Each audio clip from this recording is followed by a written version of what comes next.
Hello everyone, welcome to कीमोफिलस लॉरिका। Hopefully आप सब लोग बढ़िया होंगे। आज मैं आपके पास लेके आई हूँ बहुत इंपॉर्टेंट वीडियो। प्रैक्टिकल एग्जाम्स में कैसे क्वेश्चंस पूछे जाते हैं वाइवा में, कैसे परफॉर्म करना है, एंड वो सारी चीजें कोई नहीं बताता है, राइट, उतना डिटेल में। एंड स्कूल के लेवल पे तो वैसे तो देखो, बहुत स्कूलों में तो अच्छी तरह से कराया जाता है, बहुत स्कूलों में आपको भी पता है नहीं कराए जाते एग्जाम्स।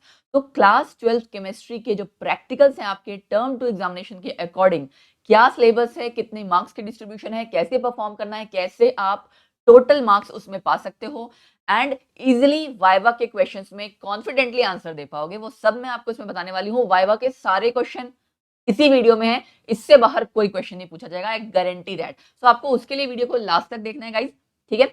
शुरू करते हैं हम अपनी आज की वीडियो में आपको करना क्या है, कुछ नहीं करना है, कॉपी पेन जरूर उठा लेना है ना। कॉपी पेन बेटा इसलिए उठा लेना है सो दैट मैं जो जो क्वेश्चन बोलती जा रही हूँ, जहां आपको पता है वेल एंड गुड, जो नहीं पता उसको नोट डाउन करते जाना। वीडियो को लास्ट तक देखना, मैं दोबारा कह रही हूँ क्योंकि बहुत सारे क्वेश्चन हैं, इससे बाहर कोई क्वेश्चन नहीं पूछा जाएगा। फाइन। और अगर कोई बच्चा ग्रेजुएशन का है जो इस वीडियो को देख रहा है, उसके लिए भी बेनिफिशियल है, क्योंकि ये टॉपिक जो आपके जैसे सॉल्ट एनालिसिस हो गया, वॉल्यूमेट्रिक टाइट्रेशन, ये आपके ग्रेजुएशन में भी होते हैं, तो वहां पे भी सेम वाइवा के क्वेश्चन हैं। फाइन। तो जो लोग अभी तक जिन्होंने चैनल को सब्सक्राइब नहीं किया है, वो प्लीज चैनल को सब्सक्राइब कर लेना। जो भी न्यू कमर्स हैं, जो पुराने वाले हैं, उन्होंने तो जहां तक कर ही लिया होगा, तो कर लिया है तो एक काम और करना, बेल आइकन प्रेस करके नोटिफिकेशंस पे जरूर क्लिक कर देना, ऑल नोटिफिकेशंस पे, ठीक है, ऑल नोटिफिकेशंस पे। चलो, तो हम शुरू करें। शुरुआत में बेटे पहले तो देखो, सबसे पहले आपका जो डिस्ट्रीब्यूशन ऑफ मार्क्स है वो देखिए क्या है, आपकी पूरी मार्किंग स्कीम या इवेल्युएशन स्कीम क्या है। वॉल्यूमेट्रिक एनालिसिस आपके 4 मार्क्स का आएगा, सॉल्ट एनालिसिस भी 4 मार्क्स का है, आप देख सकते हैं, है ना। वॉल्यूमेट्रिक एनालिसिस हो गया, सॉल्ट एनालिसिस हो गया। रुको, मैं पेन का कलर हमेशा याद रखती हूँ, बाय डिफॉल्ट एक्चुअली इसका रेड कलर चूज है, तो ओके। तो वॉल्यूमेट्रिक एनालिसिस आपका हो गया 4 मार्क्स का, सॉल्ट एनालिसिस, ठीक है, जिसमें आप एसिड बेस रेडिकल निकालते हो। देन कंटेंट बेस एक्सपेरिमेंट, इसमें क्या है ये अभी हम डिस्कस करेंगे, वीडियो जैसे से आगे बढ़ेगी आपको पता लगता जाएगा। बाकी आपका प्रोजेक्ट वर्क जो आपको टीचर ने असाइन कर रखा होगा, हर सिंगल स्टूडेंट को कोई प्रोजेक्ट वर्क दिया होगा, ठीक है। एंड वाइवा से तो ओवरऑल आपके 15 मार्क्स है कि कैसे आप 15 आउट ऑफ 15 अटेन करो इस टर्म 2 में, उसके लिए आपको थोड़ा सा क्या करना पड़ेगा, उसके लिए थोड़ी सी मेहनत तो करनी पड़ेगी, ठीक है। जो बच्चे कंपटीशन की तैयारी कर रहे हैं, बोर्ड एग्जाम की तैयारी कर रहे हैं, इतना तो थोड़ा सा बनता ही है ना, अगर पूरे मार्क्स स्कोर करने हैं। चलो आगे बढ़ते हैं। सबसे पहले बेटा वॉल्यूमेट्रिक एनालिसिस, आपको पीछे फोटो नजर आ रही होगी टाइट्रेशन के रिगार्डिंग। टाइट्रेशन क्या होता है, कैसे होता है, क्या करते हैं, अभी हम सब डिस्कस करेंगे।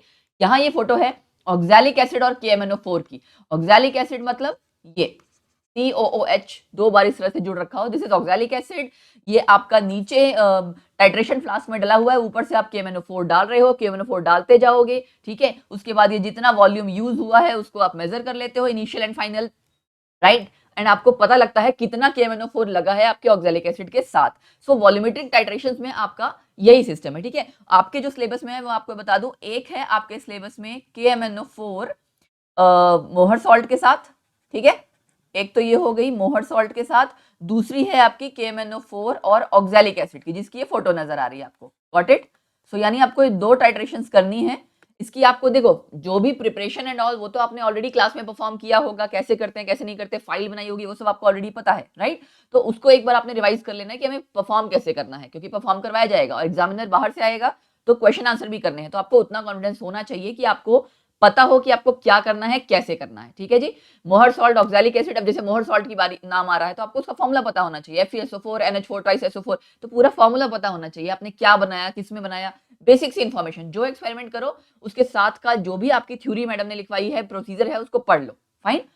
तो ये चीज करनी है। दूसरा, आपने स्टैंडर्ड सॉल्यूशन खुद बनाना है। स्टैंडर्ड सॉल्यूशन क्या होता है, कैसे होता है, ये भी हम डिस्कस करेंगे अभी। स्टैंडर्ड सॉल्यूशन का मतलब क्या है, पानी में डाल के बनाना है उसका सॉल्यूशन, राइट।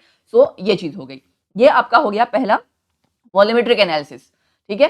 ये आप देख सकते हो, टाइट्रेशन ऐसे ही होती है ना कि आपको रेगुलर स्टरिंग करते रहनी होती है। अगर आप देखोगे टाइट्रेशन जब आप करोगे, ऊपर से सॉल्यूशन डालोगे, डालते जाओगे, स्टार्टिंग में कलरलेस है KMNO4 में, है ना। KMNO4 के एक्सपेरिमेंट में स्टार्टिंग में केयरलेस है, आफ्टर सम कलरलेस है, सॉरी केयरलेस बोल रही हूँ, सॉरी कलरलेस है। आफ्टर सम टाइम क्या होता है, सम टाइम जैसे आप देख रहे हो ना, आप देखो पीछे इस वीडियो में जो नजर आ रही है आपको, हल्का हल्का पिंक कलर बीच बीच में आ रहा है, लेकिन आएगा चला जाएगा, आएगा चला जाएगा। आफ्टर सम टाइम क्या होता है, वो एक स्टेज ऐसी आती है कि परमानेंट लाइट पिंक कलर आ जाता है। That is the end point of the reaction, कि मतलब ये देखो आ गया ना, सी आया ना हल्का सा लाइट पिंक कलर। तो आपने बहुत अच्छे से परफॉर्म करना है, केयरफुली परफॉर्म करना है कि एक एक ड्रॉप आप डालोगे, एक साथ ज्यादा KMNO4 नहीं डालना है, वरना आपको एक्यूरेट रीडिंग आपकी नहीं आएगी। ठीक है, सो आपको पता लग गया कैसे परफॉर्म करना है दोनों आपके टाइट्रेशन में, चाहे आप मोअर सॉल्ट के साथ करो चाहे आप ऑक्सैलिक एसिड के साथ करो। ठीक है जी, फिर बढ़ते हैं आपकी जो दूसरा एक्सपेरिमेंट है, ये तो आपका पहला हो गया ना वॉल्यूमेट्रिक टाइट्रेशन। अभी वाइवा के जो क्वेश्चंस हैं हम बाद में करेंगे, एक बार हम एक्सपेरिमेंट डिस्कस कर रहे हैं, फाइन। फिर है आपका सॉल्ट एनालिसिस। इसमें आपको क्या निकालना होता है, सॉल्ट एनालिसिस में आप निकालते हो एसिडिक एंड बेसिक रेडिकल्स, यानी कि कैटायन एनायंस आप आइडेंटिफाई भी करते हैं, ठीक है, एंड डिटेक्शन एंड आइडेंटिफिकेशन दोनों करते हो, इसीलिए इसको सॉल्ट एनालिसिस या क्वालिटेटिव एनालिसिस भी कहा जाता है। सो आपको डिटेक्ट भी करना है एंड उसके बाद आइडेंटिफाई भी करना है। उसके लिए पूरी आपकी एक स्कीम है जो आपके टीचर ने आपको बताई होगी, है ना, उस स्कीम का आपको थोड़ा सा नॉलेज होनी चाहिए। कौन से ग्रुप में क्या, क्योंकि क्वेश्चन उसी में से पूछे जाते हैं। डाइल्यूट H2SO4 आपका जो ग्रुप है वो कौन सा है, कंसंट्रेटेड H2SO4 का कौन सा है, ग्रुप रिएजेंट क्या है, अगर हम कहीं H2SO गैस पास करा रहे हैं तो क्यों करा रहे हैं, ये सारे इस तरह के सवाल ही इसमें पूछे जाएंगे। ठीक है, कब कौन सा रंग आ रहा है, रंगों की दुनिया बहुत मजेदार है, इसमें सॉल्ट एनालिसिस में अलग अलग तरह के रंग आते हैं, कब कैसा रंग आ रहा है वो आपको देख के पहचाना है। एक बार मुश्किल लगता है, लेकिन अगर कोई ढंग से परफॉर्म करा दे क्लास में और आप उसको अच्छे से पढ़ लो, ठीक है, और अगर कोई वाइवा के क्वेश्चन भी बता दे ऊपर से, सारी चीजें आपकी क्लैरिफाई हो जाए तो डर नहीं लगता है इस टॉपिक में। ठीक है जी, सॉल्ट एनालिसिस। अब बेटा ये आप देख सकते हो यहाँ पे चार्ट नजर आ रहा है आपको एक, है ना, फ्लो डायग्राम पूरा चार्ट मैंने बना रखा है कैटायंस का। आपको क्या करना है, एक बार ही वीडियो को पॉज करके नोट डाउन करना चाहो well and good, note down कर लो, मैं तो यही सजेस्ट कर रही हूँ, बिकॉज सीरियसली मतलब एक बात बताऊं मैं, 1 मिनट लूंगी, ठीक है। बात ये है कि सॉल्ट एनालिसिस या जितने भी आपके इस तरह के प्रैक्टिकल्स हैं, इसके बारे में कोई बहुत अच्छे से एक्सप्लेन नहीं करता था कि वाइवा में कैसे परफॉर्म करना है या कैसे, हर कोई ये कह देता है ना, हर लेवल पे स्कीम लिखी हुई है इसको फॉलो कर लो। सो मुझे लगता था कि जब कभी मेरे को टाइम लगेगा मैं ये वीडियो जरूर बनाऊंगी, that's why I created this video. इस पे मुझे बहुत मेहनत लगी है, सीरियसली टेलिंग यू, बहुत मेहनत लगी। आप पूरी वीडियो जब देखोगे तो आपको पता लगेगा। मैक्सिमम क्वेश्चंस, आपके बेस्ट क्वेश्चंस सेलेक्ट करना, उनको समझाना, फ्लो चार्ट ताकि बच्चों को आसानी रहे, फ्लो चार्ट को देखते ही याद रहे उनके दिमाग में क्या स्कीम होती है, कैसा होता है, वो सब मैंने इसमें बताया है। तो अगर कोई ऑनेस्टली वीडियो को देखेगा तो उसको पता लगेगा कि इसमें सच में बहुत मेहनत लगी, और इसीलिए मैंने मेहनत की, बिकॉज अपने टाइम में मैंने जब ये प्रॉब्लम फेस की थी कि मुझे लगता था कि काश कोई ऐसा क्लब करके सारी चीजें बता दे, एक बारी आप उसको रिवाइज कर लो तो आपके एग्जाम के लिए रेडी रहे। तो एग्जाम के पहले अगर आप ये एक वीडियो पूरी देख जाओगे ना, प्रैक्टिकल एग्जाम के पहले, I am damn sure you score out 15 out of 15 marks, because मैंने इसमें सारी चीज कवर अप की है on the basis of my experience, and obviously क्योंकि इतना टाइम हो गया पढ़ाते हुए, या ओवरऑल सिलेबस को रिगार्डिंग भी। ठीक है, तो ये आपका फ्लो चार्ट है बेटा कैटायंस का। देखो यहाँ आप देख सकते हो ना कि आपने पहले सोडियम हाइड्रोक्साइड सॉल्यूशन डाला, फिर प्रेसिपिटेट बनेगा कि नहीं बनेगा, ऐसे ही आप टेस्टिंग करते हो ना, प्रेसिपिटेट बना कि नहीं बना, बना तो कुछ और होगा, यस, तो उसके बाद आप ये स्कीम फॉलो करोगे, अगर नहीं बना तो आप ये स्कीम फॉलो करोगे। So this whole flow diagram is for cations. ठीक है, एक चीज और, कैटायंस और एनायंस में याद करने का तरीका कि कौन से रेडिकल हैं, देखो कैटायंस लिखो, एनायंस लिखो, ए for anion, A for acidic radical, ऐसे याद रहेगा आई थिंक। ठीक है, तो एक याद हो गया तो दूसरा पता ही लग जाएगा, है ही दो चीज की, वो आपका बेसिक रेडिकल है।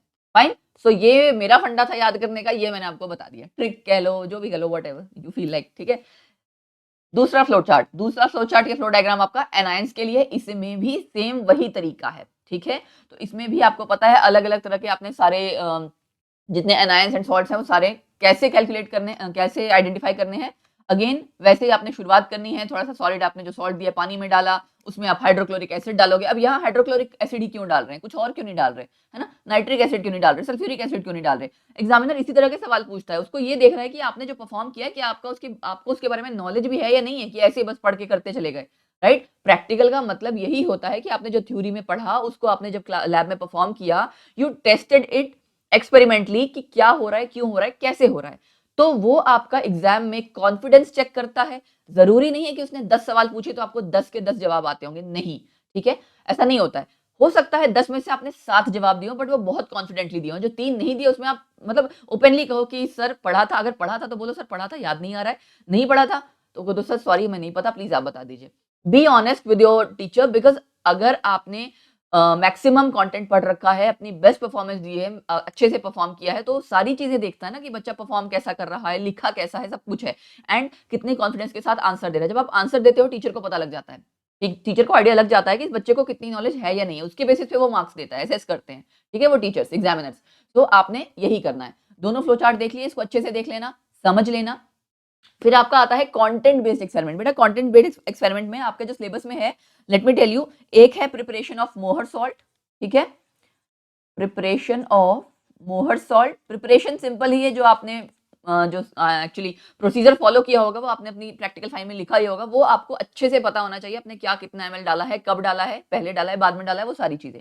Preparation of Mohr salt and potash alum. तो अब पोटैश एलम क्या होता है? फिटकरी, पहले भी मैं कई क्लासेस वगैरह में बता चुकी हूँ। तो ये आपने एक तो ये करना है, ठीक है। अब अच्छे से पता होना चाहिए किसका क्या फॉर्मूला है, मोहर सॉल्ट का फॉर्मूला, पोटैश एलम का फॉर्मूला, कब इसमें क्या डाला, कितना डाला, ये सब पता होना चाहिए। दूसरा एक्सपेरिमेंट है आपका potassium of preparation of potassium ferric oxalate. इसमें बेसिकली वैसे यही ज्यादा एग्जाम में पूछा जाता है, मैं आपको सच बता दूं, ठीक है। मैं ये सिलेबस का लिख तो दे रही हूँ, बट पूछा मोस्टली पहले वाला ही जाएगा, potassium ferric oxalate. Got it? ये तो इसका ए पार्ट है, ए पार्ट, ठीक है। बी पार्ट में आपका क्या है? बी पार्ट में आपका आ जाएगा वो टेस्टिंग आपकी होगी फंक्शनल ग्रुप्स की, ठीक है। सो बी पार्ट में आप करते हो qualitative analysis of organic compounds, ठीक है, ऑफ ऑर्गेनिक कंपाउंड्स। मतलब सॉल्ट एनालिसिस में आप एसिड बेस रेडिकल निकाल रहे हो, यहाँ पे आप क्या कर रहे हो, यहाँ पे आप फंक्शनल ग्रुप्स निकालोगे। उसमें आपके सिलेबस में कुछ दिए हैं, सारे नहीं दिए हैं, वो जितने दिए हैं मैं वही करवाऊंगी कि टेस्ट फॉर अनसैचुरेशन, अल्कोहल्स कैसे डिटेक्ट करेंगे, फिनोलिक ग्रुप है अगर तो कैसे, aldehyde ketone, carboxylic acid, primary amino group. तो आपके लिमिटेड से सिर्फ ग्रुप्स हैं, सारे नहीं करने हैं आपके सिलेबस के अकॉर्डिंग, बट आपको ओवरऑल स्कीम पता होनी चाहिए, थोड़ी सी नॉलेज उसकी भी होनी चाहिए। एंड आई होप आप लोगों ने अपने स्कूल में परफॉर्म किया होगा। अगर नहीं परफॉर्म किया तो भी आपको इस वीडियो से बहुत हेल्प मिलने वाली है, ठीक है, सच बता रही हूँ, ट्रस्ट मी। ऐसा नहीं है कि मैं अपनी वीडियो है तो इस वजह से बोल रही हूँ, बट मैंने इस पर मेहनत की है। मुझे पता है कि अगर कोई बच्चा ऐसा होगा जिसने क्लास में परफॉर्म किया होगा तो, नहीं किया होगा तो, हर तरह से उसको एटलीस्ट प्रैक्टिकल के लायक इंफॉर्मेशन मिल जाए। यहाँ वीडियो में आप देख रहे होगे ना, यहाँ आप देख सकते हो ऑर्गेनिक कंपाउंड में उसमें कुछ डाल रही हूँ, है ना, एंड वो डलने के बाद उसके बाद हम उसको हीट करेंगे, एक फ्लेम दिख रही है आपको, हीट करने के बाद कुछ और बनेगा। ये जो हीट कर रहे हैं ना, ये एक्चुअली बेसिकली जो टेस्ट हो रहा है, ये आप सोडा एक्सट्रैक्ट बना रहे हो, जो आपको वीडियो में टेस्ट नजर आ रहा है सोडा एक्सट्रैक्ट बना रहे हो। कि जैसे ही आपकी ये फ्यूजन ट्यूब है, छोटी सी ट्यूब जैसी दिख रही है ना आपको, टेस्ट ट्यूब नहीं है, ये फ्यूजन ट्यूब कहलाती है, छोटी सी होती है। इसको आप अच्छा खासा हीट करने के बाद चाइना डिश में फोड़ देते हो, तो वो आप सोडा एक्सट्रैक्ट बनाते हो। जिन लोगों ने किया होगा या पढ़ा होगा तो उनको आइडिया होगा। स्टार्टिंग में हम इसमें सोडियम मेटल यूज कर रहे हैं, दैट्स व्हाई वी से इट सोडा एक्सट्रैक्ट या लेसेन एक्सट्रैक्ट, ठीक। तो ये एक्सपेरिमेंट है आपका कंटेंट बेस्ड एक्सपेरिमेंट। उसके बाद ये देख सकते हो फंक्शनल ग्रुप का मैंने आपको पूरा चार्ट दिया हुआ है। अगेन जैसे हमने कैटायन एनायन का किया था, मैंने ये भी आपको यहाँ पे प्रोवाइड कर रखा है कि आपको पता लग जाए।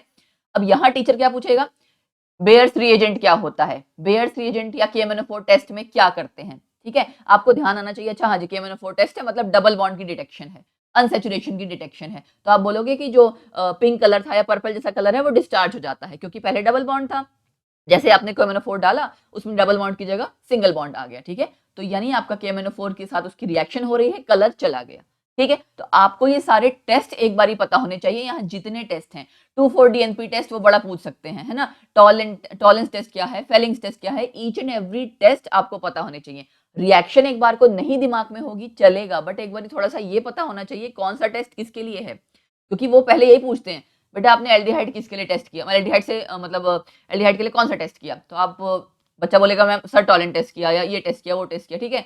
तो उसके बाद वो पूछेंगे अच्छा टॉलेंस टेस्ट में क्या डाला या टॉलेंस टेस्ट क्या है, रिएजेंट क्या है, उसका फॉर्मूला बताओ, है ना। तो हो सकता है लास्ट तक आपको रिएक्शन ना पता लग रही हो, लेकिन आप कम से कम ये बता सकते हो ना कि हाँ सर इसमें लास्ट में सिल्वर मिरर टेस्ट है, एक सिल्वर मिरर शाइनिंग सा बनता है ना। या बच्चा बोलेगा सर फेलिंग टेस्ट किया तो उसमें रेड कलर के प्रेसिपिटेट्स बनते हैं, कुछ तो पता हो। वो 4 सवाल अगर उस टॉपिक के बारे में पूछेगा तो कुछ तो पता हो। तो मैं बेसिकली कहना क्या चाह रही हूँ, आप पूरा पढ़ पा रहे हो, well and good, thorough knowledge होनी चाहिए, क्योंकि मुझे भी यही लगता है कि किसी जो भी आप कॉन्सेप्ट पढ़ो सुपरफिशियली मत पढ़ो, अच्छे से पढ़ो उसको, राइट। लेकिन अगर नहीं याद रह पा रहा तो कोई बात नहीं, आप उसके उस टाइम पे एग्जामिनर जो क्वेश्चन पूछ रहे हैं उनमें से आप 4 क्वेश्चन भी बताओगे, 3 क्वेश्चन भी बताओगे, वेल एंड गुड, ठीक है। सो एक बार इसको देख लेना है, सारे टेस्ट यहाँ मैंने मेंशन कर रखे हैं। एक पार्ट इसका ये भी है ऑब्वियसली सारे कंपाउंड्स को लेके। तो आप ये चार्ट मैंने ओवरऑल कंबाइन करके बनाया है। आपके सिलेबस में जो जो है, जैसे आपको करना है, पिछले वाले में भी देख लेते हैं, आपको करना है अनसैचुरेशन का, कार्बोनिल ग्रुप का, कीटोन, कार्बोनिल ग्रुप मतलब कि आपका उसमें कीटोनिक ग्रुप है, एल्डिहाइड ग्रुप है, ये दोनों आएगा इसमें, ठीक है। एंड एल्कोहलिक का करना है आपको, ठीक है। कार्बोनिल ग्रुप में आगे आपका ये भी आता है, कार्बोक्सिलिक एसिड ग्रुप भी आएगा, ठीक।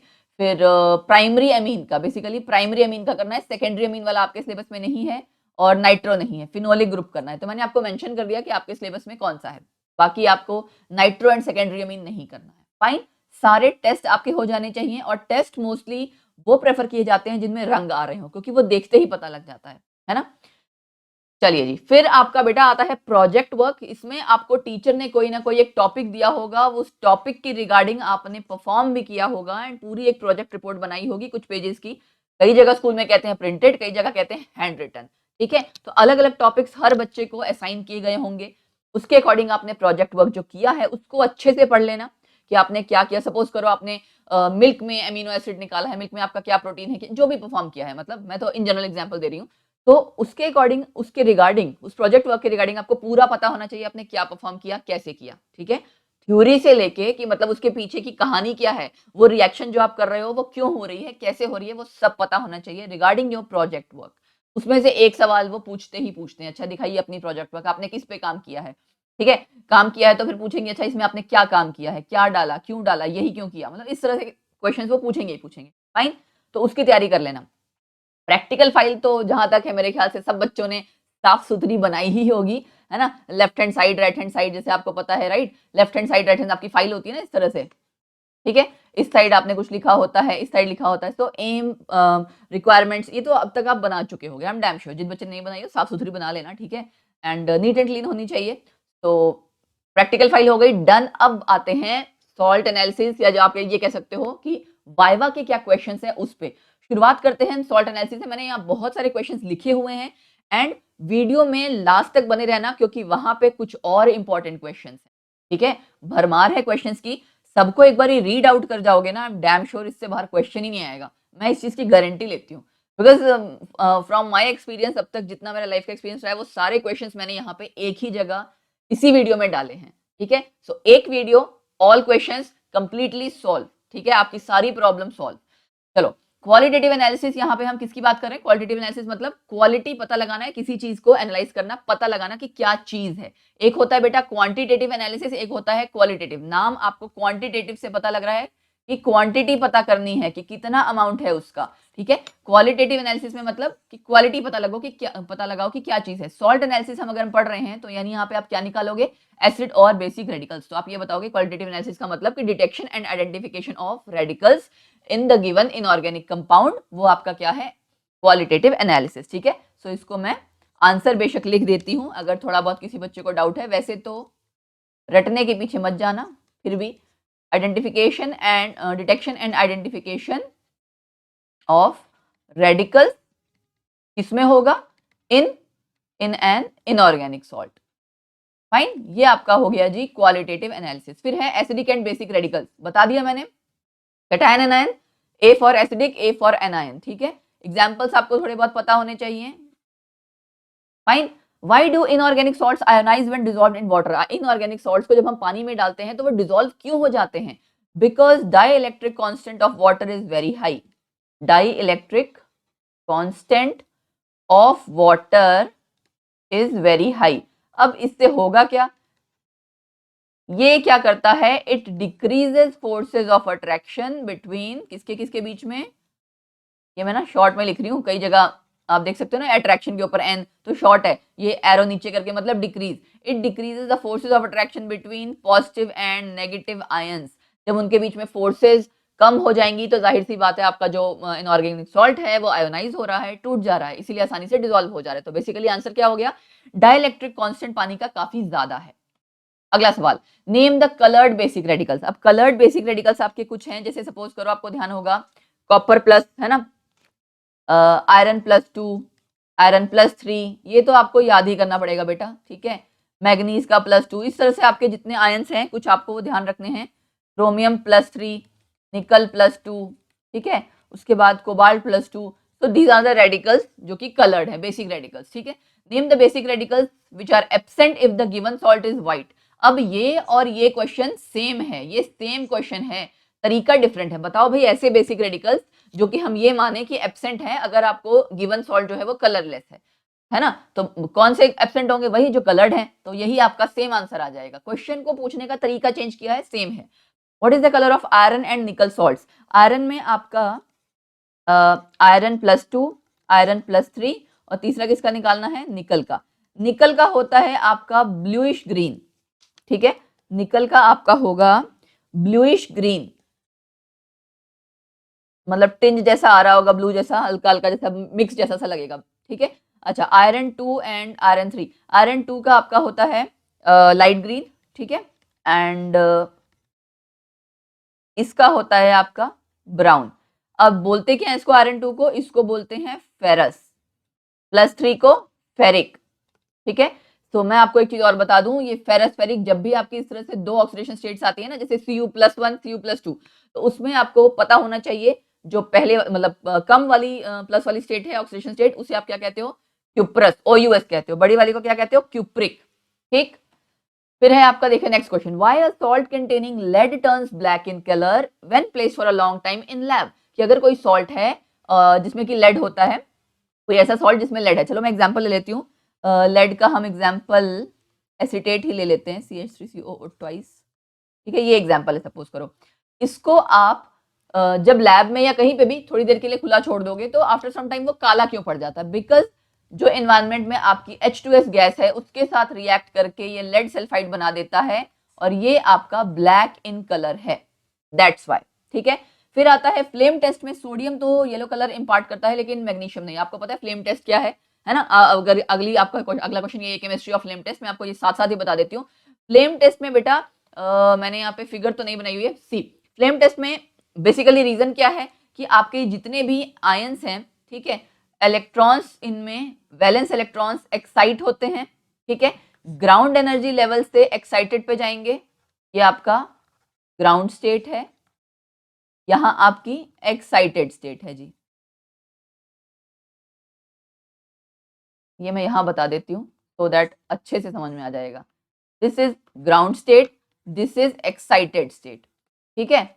आपको पता है कि इजिली इलेक्ट्रॉन एक्साइट हो जाते हैं एल्केली एल्केलाइन अर्थ मेटल्स के, alkali and alkaline earth metals. अब I hope alkali and alkaline earth metals पता होगा कौन से हैं जी, group 1 and group 2। Group 1 alkali metals sodium वाला है ना, एंड ये मैग्नीशियम वाला एल्केलाइन अर्थ मेटल्स। तो अब इसमें इनके जो क्या बोलते हैं आयनाइजेशन एनर्जी है वो कंपैरेटिवली कम है, ionization energy comparatively less.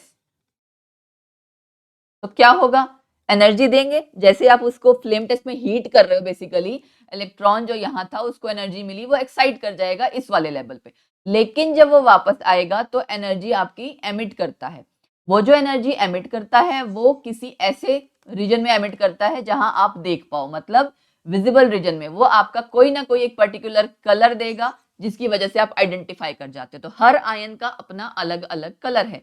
For example मैं आपको एग्जाम्पल बता देती हूँ, जैसे एग्जाम्पल हम यहां लिख लेते हैं, ठीक है, क्योंकि आपको याद तो करने ही है। जस्ट अ मिनट, इसको हम रब कर लेते हैं। कौन कौन से आपके आयंस हैं, आयंस हैं आपके, सपोज करो हम सोडियम के लिए लेते हैं कैल्शियम, ठीक है, और स्ट्रोंशियम।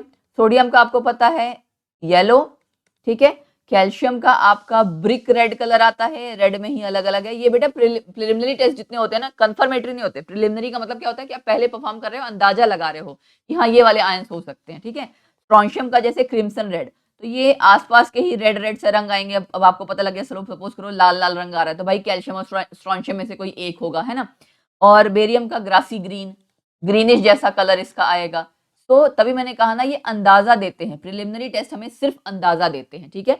तो ये मैंने अलग अलग उसके सारे रंग बता दिए एंड आपको पूरी केमिस्ट्री समझा दी कि फ्लेम टेस्ट में होता क्या है।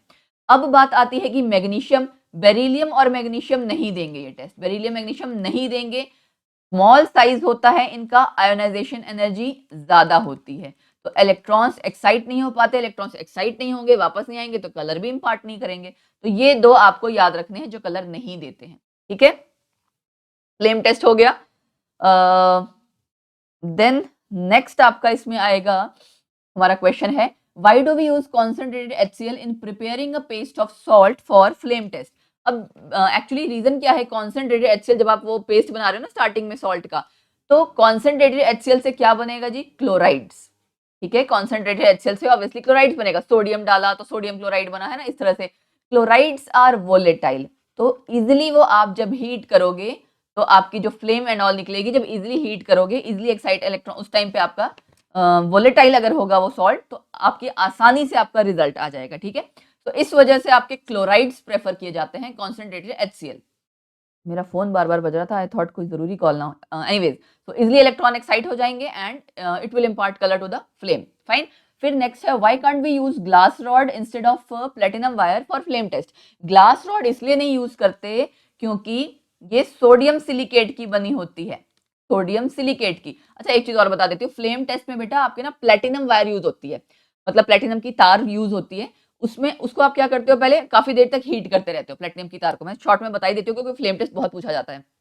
प्लेटिनम की तार ली, उसको आप फ्लेम में ले जाके हीट करते रहते हो। पहले इसलिए हीट करते रहते हो ताकि अगर उस पर कुछ लगा हुआ है तो उसके कलर्स एंड ऑल जो भी है वो निकल जाए। तो जब तक उसमें कलर आना बंद ना हो जाए आपने उसको हीट करना है। उसके बाद क्या करना है आपने, उसके बाद आपने उसको वो होगा सॉल्यूशन आपका बना होगा सॉल्ट का, जो भी आपका सॉल्ट टेस्ट करना है ना कॉन्सेंट्रेटेड HCl में, उसमें आप वो प्लेटिनम वायर डिप करोगे एंड अगेन दोबारा हीट करोगे। तो अब जो आपका सॉल्ट, जब जो भी कलर रंग आएगा वो उस सॉल्ट का ही आएगा।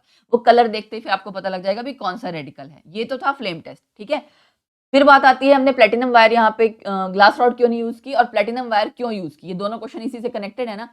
सोडियम सिलिकेट का बना होता है आपका ग्लास रॉड। अब बात यहाँ आ गई, सोडियम आ गया ना, तो ये अपना गोल्डन येलो कलर दे देगा, इसका अपना गोल्डन येलो कलर आ जाएगा, इसीलिए हम सोडियम सिलिकेट ये ग्लास रॉड हम प्रेफर नहीं करते हैं। फिर बात आती है कि प्लेटिनम वायर ही क्यों प्रेफर करते हैं, क्योंकि प्लेटिनम बेटा आपका इनर्ट है। ठीक है, इनर्ट है, वो जल्दी रिएक्ट नहीं करेगा। जब कोई चीज इनर्ट है, जल्दी रिएक्ट नहीं करेगी, है ना, तो उसमें आप जो भी टेस्टिंग करना चाह रहे हो जिस भी सॉल्ट की, कलर उसी का आएगा, किसी और का नहीं आएगा। ठीक है, सो बेसिकली आपने रीजन क्या देना है कि प्लेटिनम के हेल्प से, जब वो खुद आपका इनर्ट है तो रिएक्ट नहीं करेगा एक, तो दूसरा ये इसके खुद के इलेक्ट्रॉन्स एक्साइट नहीं होंगे, its own electron will not get excited. ठीक है, और ये मैं क्यों बता रही हूँ, क्योंकि कई बार बच्चे सोचते हैं ना, अरे मेटल तो ये भी है भाई, इसके इलेक्ट्रॉन एक्साइट कर जाने चाहिए। नहीं, इसकी आयनाइजेशन एनर्जी बहुत ज्यादा है, इलेक्ट्रॉन्स एक्साइट नहीं होंगे। ठीक है, तो ये दो रीजन आपने देने हैं। ठीक है जी, फिर आपका next question, why do barium salts doesn't impart colour to flame immediately. क्योंकि बेरियम के जो सॉल्ट्स बनते हैं ना, मतलब बेरियम क्लोराइड्स, वो थोड़े से लेस वोलेटाइल हैं, आर लेस वोलेटाइल। तो अब धीरे धीरे, इसलिए तुरंत नहीं देगा ना वो रंग, धीरे धीरे जैसे वो आपके मतलब आपके वोलेटाइल कम है तो धीरे धीरे आपके फ्लेम में कलर आएगा, इस वजह से थोड़ा टाइम बाद कलर आता है। तो बेरियम का जो रीजन है बेरियम सॉल्ट्स का, वो ये हो गया। फिर है नेस्लर रिएजेंट। नेस्लर रिएजेंट बेटा है आपका solution of mercuric iodide and potassium iodide. तो इसको आप लिखते हो K2HgI4,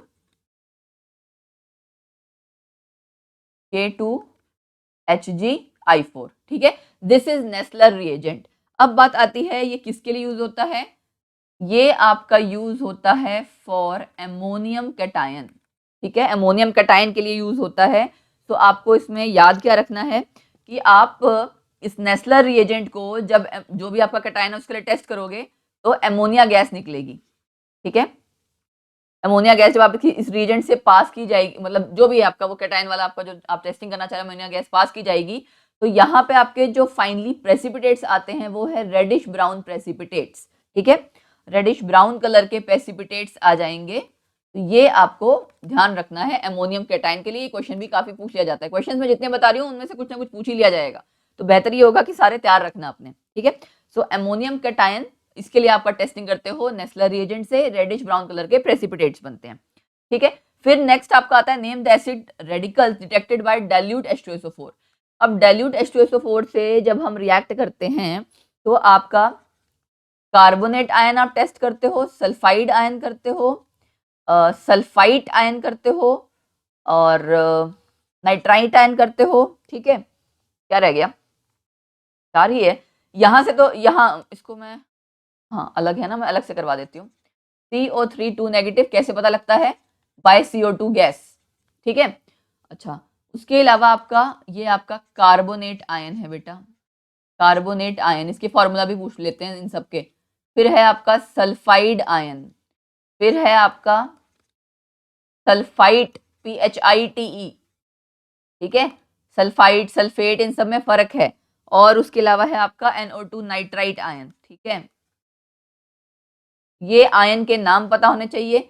यहाँ निकलेगी NO2 गैस, यहाँ निकलेगी SO2 गैस, यहाँ पे आपकी H2S गैस। तो इन गैस से आपको ये आइडेंटिफाई कर लेते हैं इजिली कि भाई कौन सा आपका एनायन है, ठीक है। Name the acid radicals detected by concentrated H2SO4। इसके लिए आपका अलग अलग ग्रुप्स है ना, ये dilute H2SO4 group, concentrated H2SO4 group. इसमें आपके ये हैं chloride, bromide, iodide, acetate ion, ठीक है। और एक और आपका और क्या था, नाइट्रेट आयन, फाइन। सो अब यहाँ पे भी आपका इससे भी NO2 निकलता है, लेकिन ग्रुप ही डिफरेंट है। डाइल्यूट H2SO4 से आपका ये नहीं निकलेगा, कॉन्सेंट्रेटेड से यहाँ पे NO2 निकलेगा, ठीक है। एसिटिक एसिड में विनेगर जैसी स्मेल आ जाएगी। इन सब में क्या है, HCl, HBr, HI ये सब बनेगा। तो सबके लिए अलग अलग टेस्टिंग है। तो acid radicals detected by concentrated H2SO4 ये अलग ग्रुप हो गया, और दूसरा आपका ग्रुप हो गया डाइल्यूट H2SO4 ग्रुप वाला। दो ग्रुप्स हो गए। फिर आपका अगला क्वेश्चन आता है कि भाई डाइल्यूट H2SO4 ही क्यों प्रेफर किया जाता है while testing acid radicals over dilute HCl, sorry dilute H2SO4, हाँ, क्यों प्रेफर किया जाता है ओवर डाइल्यूट HCl। तो उसका रीजन सिंपल सा है कि HCl आपका अगर आप यूज करोगे इजिली वेपर्स बनाएगा, इजिली फॉर्म वेपर्स। क्या करेगा, अगर वो अपने वेपर्स बनाने लगेगा तो प्रॉब्लम कॉज करेगा, इंटरफेरेंस कॉज करेगा, ठीक है।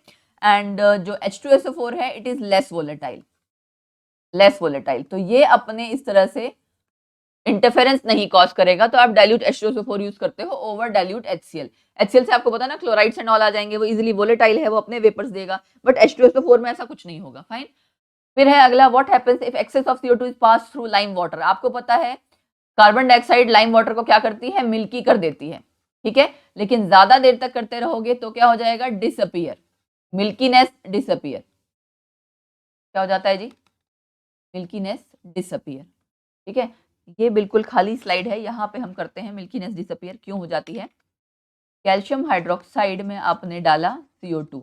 ये कैल्शियम हाइड्रोक्साइड क्या है बेटा, this is lime water and it is also called as slaked lime, fine. तो पहले आपका क्या बनता है, सबसे पहले देखो आपका आया मिल्कीनेस। वो जो पहले मिल्कीनेस आ रही है ना, वो आपकी आ रही है कैल्शियम कार्बोनेट के कारण, वाइट पीपीटीज, इसकी आप कह रहे हो मिल्कीनेस आ गई। उसके बाद क्या किया हमने, थोड़ा और CO2 काफी देर तक हम इसमें पास करते रहे, तो आपका तब क्या हो जाएगा, मतलब अगर ज्यादा देर तक पास करते रहेंगे तब आपका ये जो कैल्शियम कार्बोनेट है, CO2 है, ठीक है, एंड क्या कहते हैं उसे, वाटर, ये सारी चीज मिलके रिएक्ट करके क्या बना देगा, कैल्शियम बाइकार्बोनेट, ठीक है। वो आपका कैल्शियम कार्बोनेट था, कैल्शियम कार्बोनेट, ये है आपका calcium bicarbonate, got it, fine. So ये आपका बेटा इनसॉल्युबल होता है, ये है आपका इनसॉल्युबल, सॉरी ये है आपका सॉल्युबल, जस्ट ए मिनट, ठीक है। एक्सेस में जब आप पास कराओगे ये आपका सॉल्युबल है, तो वो आपकी मिल्कीनेस चली जाती है, ठीक है। यहाँ पहले मिल्कीनेस आ रही है क्योंकि वो प्रेसिपिटेट्स बन रहे हैं, बाद में आप और ज्यादा कार्बन डाइऑक्साइड पास करते जाओगे तो लाइम वाटर में से यानी जो आपका कार्बोनेट बना था वो भी आगे बाइकार्बोनेट बना देगा जो कि सॉल्युबल है, तो जिसकी वजह से आपकी मिल्कीनेस चली गई, मिल्कीनेस डिसअपियर हो जाएगी इस सेकंड केस में, फाइन। तो और तो क्वेश्चन नहीं कोई रह गया था, नहीं। अब नेक्स्ट क्वेश्चन है हमारा 19th, is there any gas other than CO2 that turns lime water milky, yes. SO2 वो आपकी दूसरी गैस है, वो बनाती क्या है, कैल्शियम सल्फाइड, ठीक है, calcium sulphide. All nitrates on heating with concentrated H2SO4 in the presence of paper pellets evolve NO2 gas। अच्छा जी, what is the function of paper pellets, actually paper pellets क्या है, वो थोड़ा सा मतलब कागज का ना टुकड़ा डालते हैं तो उसमें से और नाइट्रोजन डाइऑक्साइड गैस निकलती है, वो और ज्यादा ब्राउन कलर दे रही होती है। सो क्या उसके पीछे की केमिस्ट्री है, सी KNO3 को आप ट्रीट करो, यहाँ क्या है, all nitrates on heating with concentrated H2SO4, ये हो गया नाइट्रेट आपका सॉल्ट, ठीक है। सॉल्ट में आपने डाला H2SO4, वो भी कैसा, कॉन्सेंट्रेटेड, क्योंकि आप इसी वाले ग्रुप में इसको टेस्ट करते हो ना। इसमें आपने डाला, यहाँ आपका बेटा बन जाएगा KHSO4 प्लस साथ में आपका आ जाएगा HNO3, ठीक है। अब यहाँ नाइट्रिक एसिड बन गया, आपको पता है नाइट्रिक एसिड ऑक्सीडाइजिंग एजेंट है, तो आपका जब आप उसमें कागज का टुकड़ा डालोगे, मतलब ऐसी गोली सी बना के डालते ना कागज की, उससे आप पेपर पैलेट कह रहे हो, पेपर पैलेट में उसमें क्या है, कार्बन तो हो गई, वो आपका रिएक्ट करेगा इसके साथ, रिएक्ट करेगा तो यहाँ पे आपका नाइट्रोजन डाइऑक्साइड बनाता है, कार्बन डाइऑक्साइड बनाता है, प्लस साथ में आपका निकलता है वाटर। ये जो नाइट्रोजन डाइऑक्साइड निकली है ना, पहले निकल रही होती है बट पेपर पैलेट डालने से और ज्यादा निकलेगी, तो यानी आपका इसका जैसे ही क्या कहते हैं, और ज्यादा गैस निकलने लगेगी ब्राउन कलर की, यू कैन इजिली आइडेंटिफाई कि हाँ भाई नाइट्रोजन गैस, ब्राउन कलर की गैस और ज्यादा निकल रही है, मतलब कि हाँ ये रिएक्शन आपकी नाइट्रेट्स की है। नाइट्रोजन डाइऑक्साइड तभी निकलेगी ना जब नाइट्रेट्स है, ठीक है। और नाइट्राइट क्यों नहीं है यहाँ पे, कई बार ये टीचर पूछ लेता है, क्योंकि दोनों के ग्रुप्स अलग अलग हैं, NO2 और NO3 का अलग अलग ग्रुप है, एक का डाइल्यूट H2SO4 ग्रुप है NO2 का, NO3 का आपका कंसंट्रेटेड H2SO4 ग्रुप है, सेकंड वाला ग्रुप, ठीक है।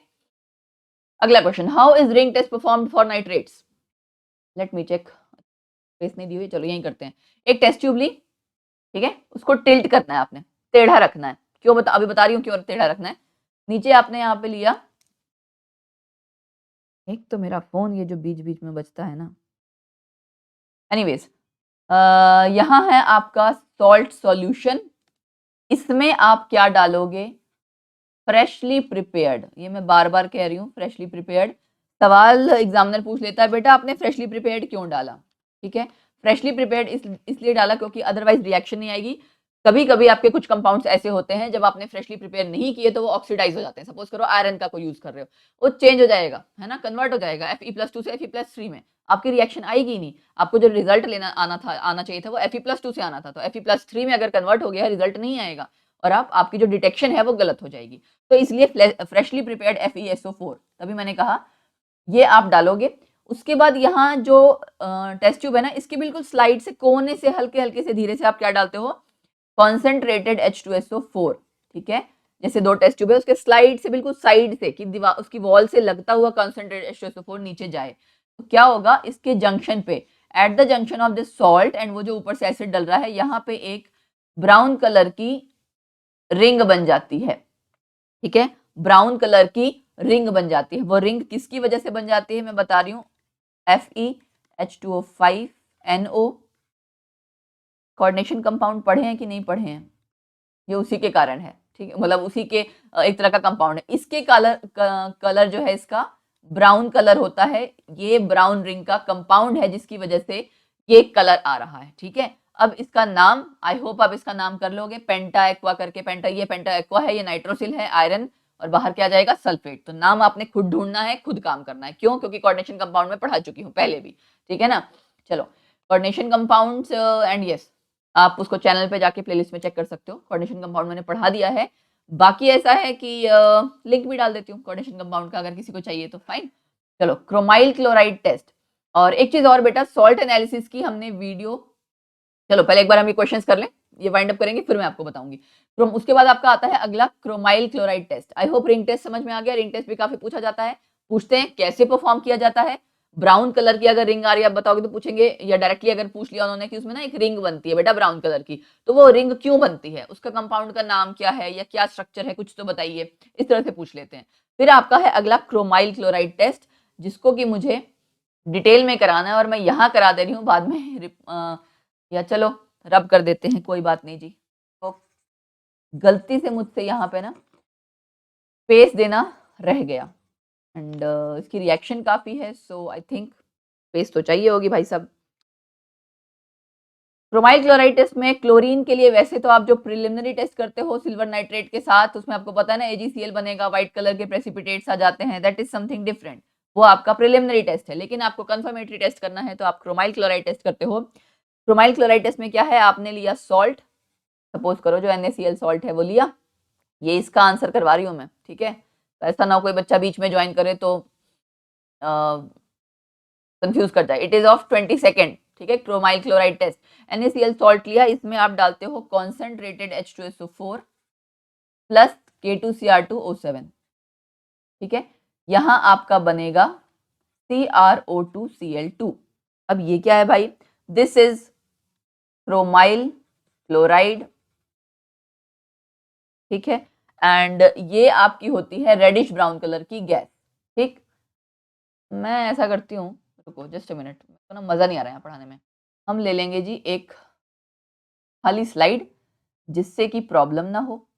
चलो, तो हम chromyl chloride test, I am cutting this question, यहाँ हम पूरा क्रोमाइल क्लोराइड टेस्ट अलग से कर रहे हैं।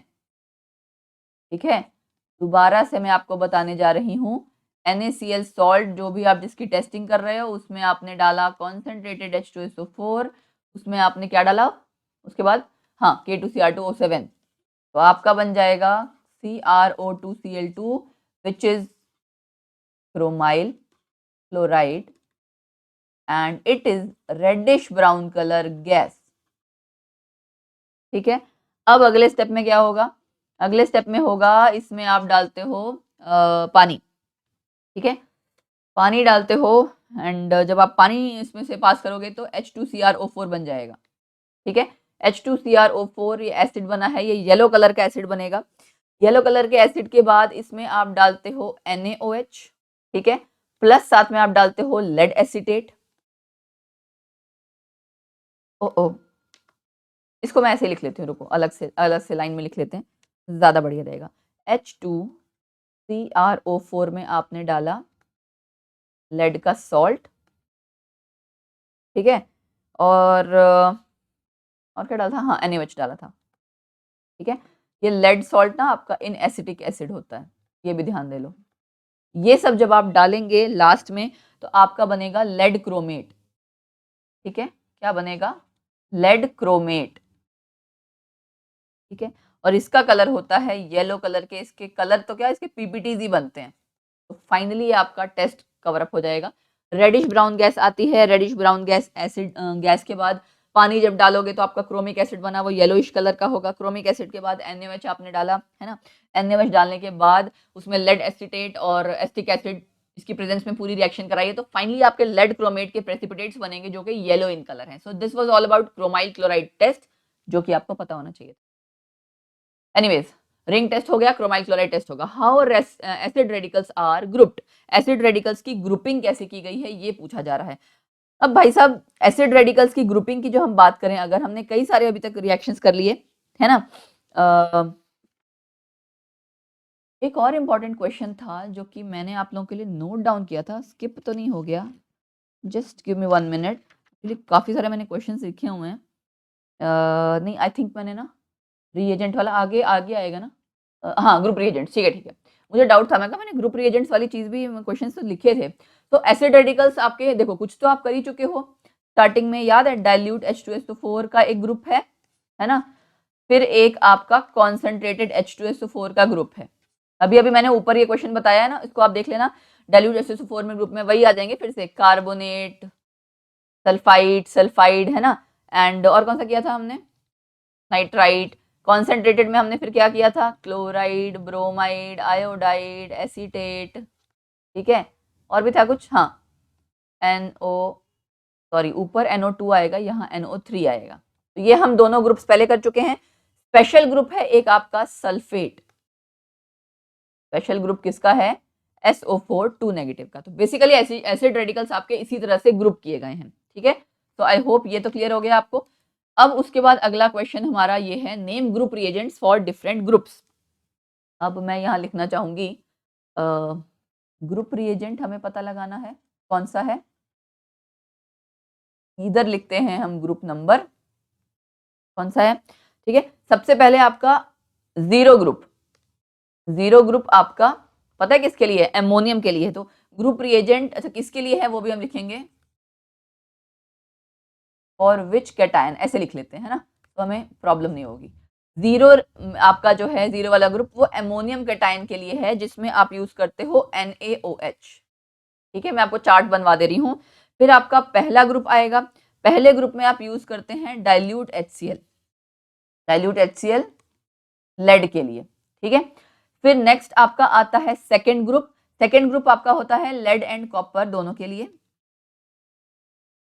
जिसमें आप H2S गैस पास कराते हो, H2S in presence of HCl। ठीक है, और यहाँ पे इफेक्ट कौन सा लगता है, कॉमन आयन इफेक्ट, ये याद रख लो, ये बड़ा पूछते हैं कॉमन आयन इफेक्ट।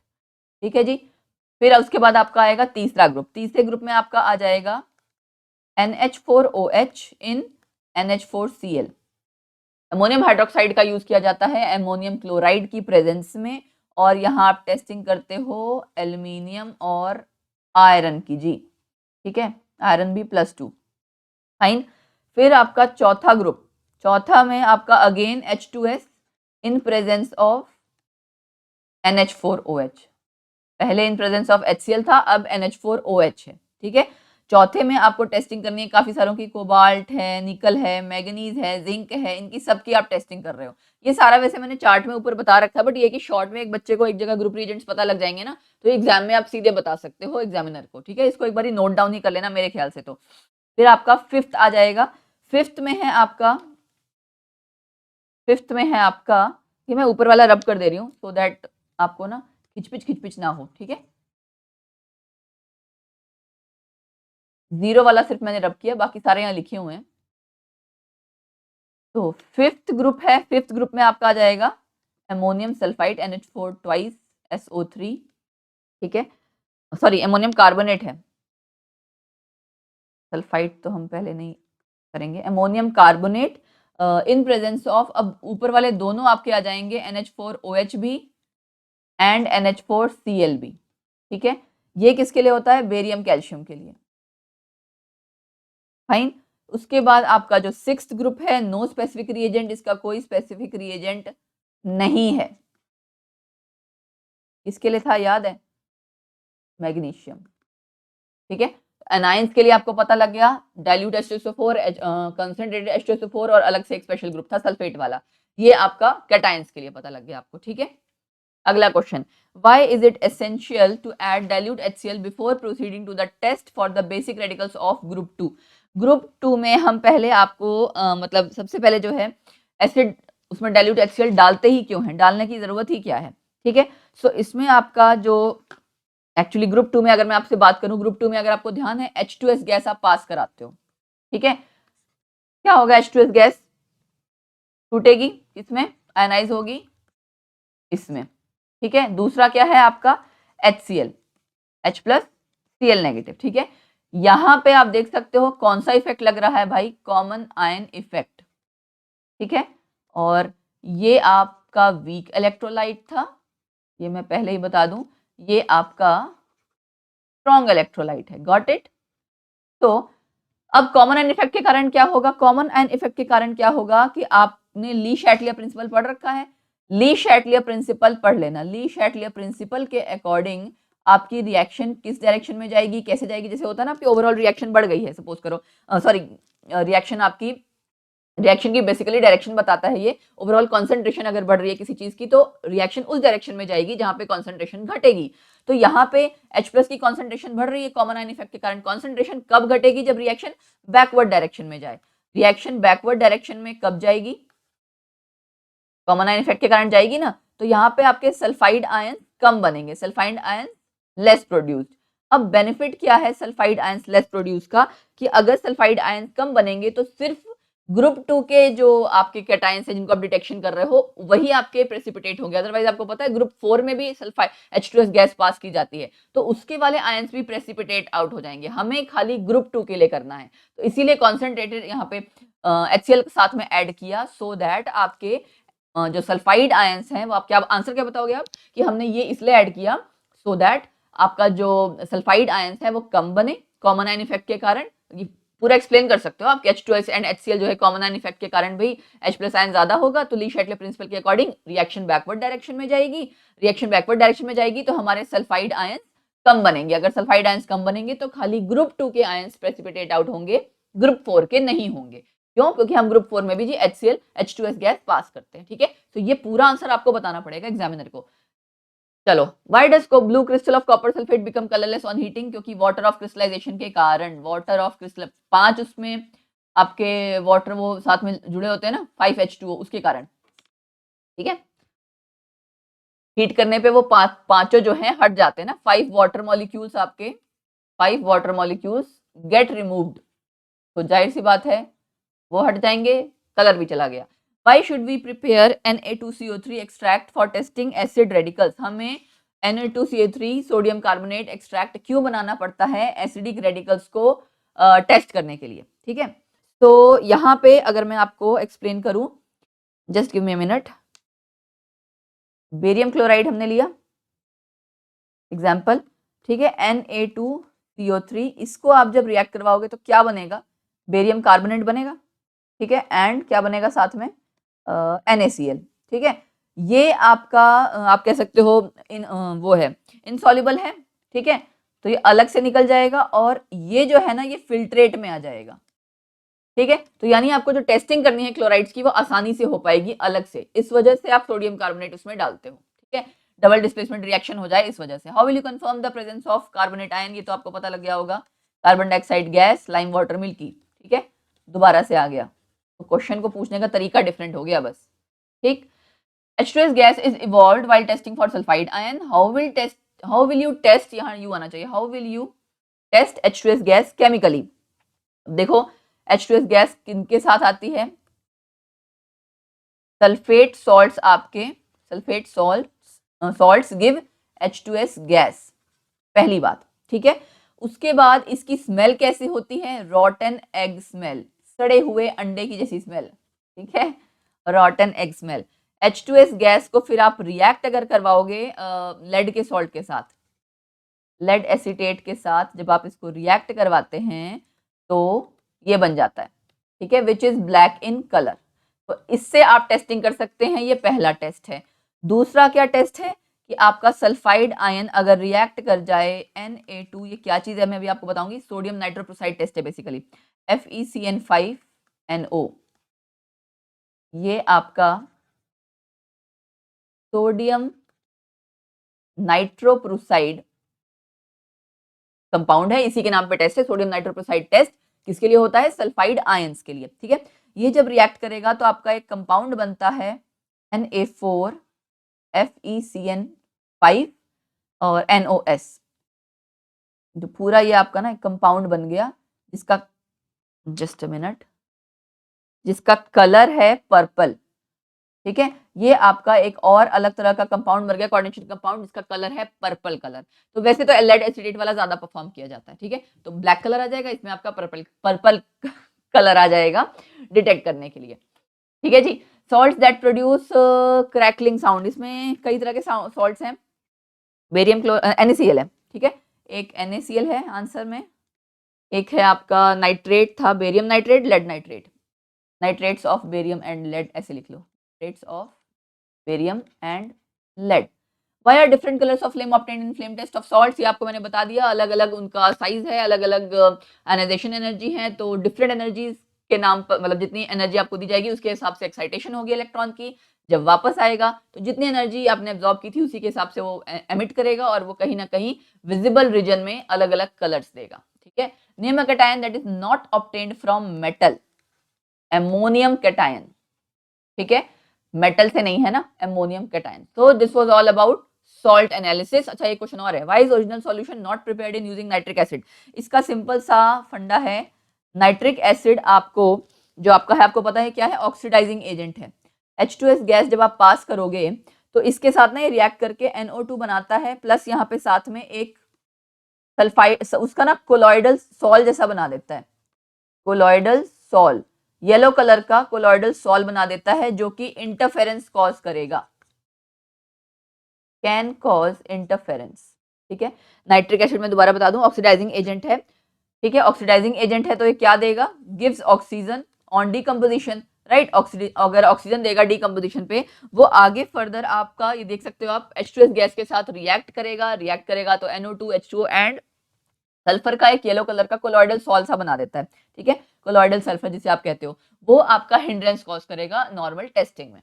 तो हमारा पहला पूरा सॉल्ट एनालिसिस का सब कुछ कवर अप हो गया, मोस्ट इंपॉर्टेंट क्वेश्चंस मैंने आपसे डिस्कस कर दिए, कुछ और क्वेश्चंस हैं जो वीडियो के लास्ट में है, वो भी काफी इंपॉर्टेंट है, उनको आप रीड आउट कर लोगे तो आपका पूरा टॉपिक रेडी हो जाएगा। तो नेक्स्ट टॉपिक आपका वॉल्यूमेट्रिक टाइट्रेशन में बड़े सिंपल से क्वेश्चंस हैं, ठीक है, मतलब इसमें ज्यादा मुश्किल नहीं है, सॉल्ट एनालिसिस में थोड़े मुश्किल थे, ठीक है। तो स्टैंडर्ड सॉल्यूशन, सबसे पहले कि स्टैंडर्ड सॉल्यूशन भाई है क्या चीज, स्टैंडर्ड सॉल्यूशन वो है जिसको आप डायरेक्टली पानी में बना सको, ठीक है, solution that can be made, solution that can be made directly in water, मतलब कॉन्सेंट्रेशन चेंज वगैरह ना हो। ये मैं क्यों बता रही हूँ, क्योंकि कुछ आपके सब्सटेंसेस ऐसे होते हैं जो हाइग्रोस्कोपिक इन नेचर हैं, पानी एब्जॉर्ब कर लेते हैं। ठीक है, पानी एब्जॉर्ब कर लेंगे एटमॉस्फेयर से, तो सपोज करो पहले उसने पानी एब्जॉर्ब कर लिया, आप उसको पानी में और उसके बाद जब डिजोल्व करोगे उसकी एक्चुअल कॉन्सेंट्रेशन नहीं आती है जितनी आपको बनानी है ना। वन नॉर्मल, वन मोलर जो भी बनाना है वो एक्चुअल नहीं बन पाएगी, because they are hygroscopic in nature.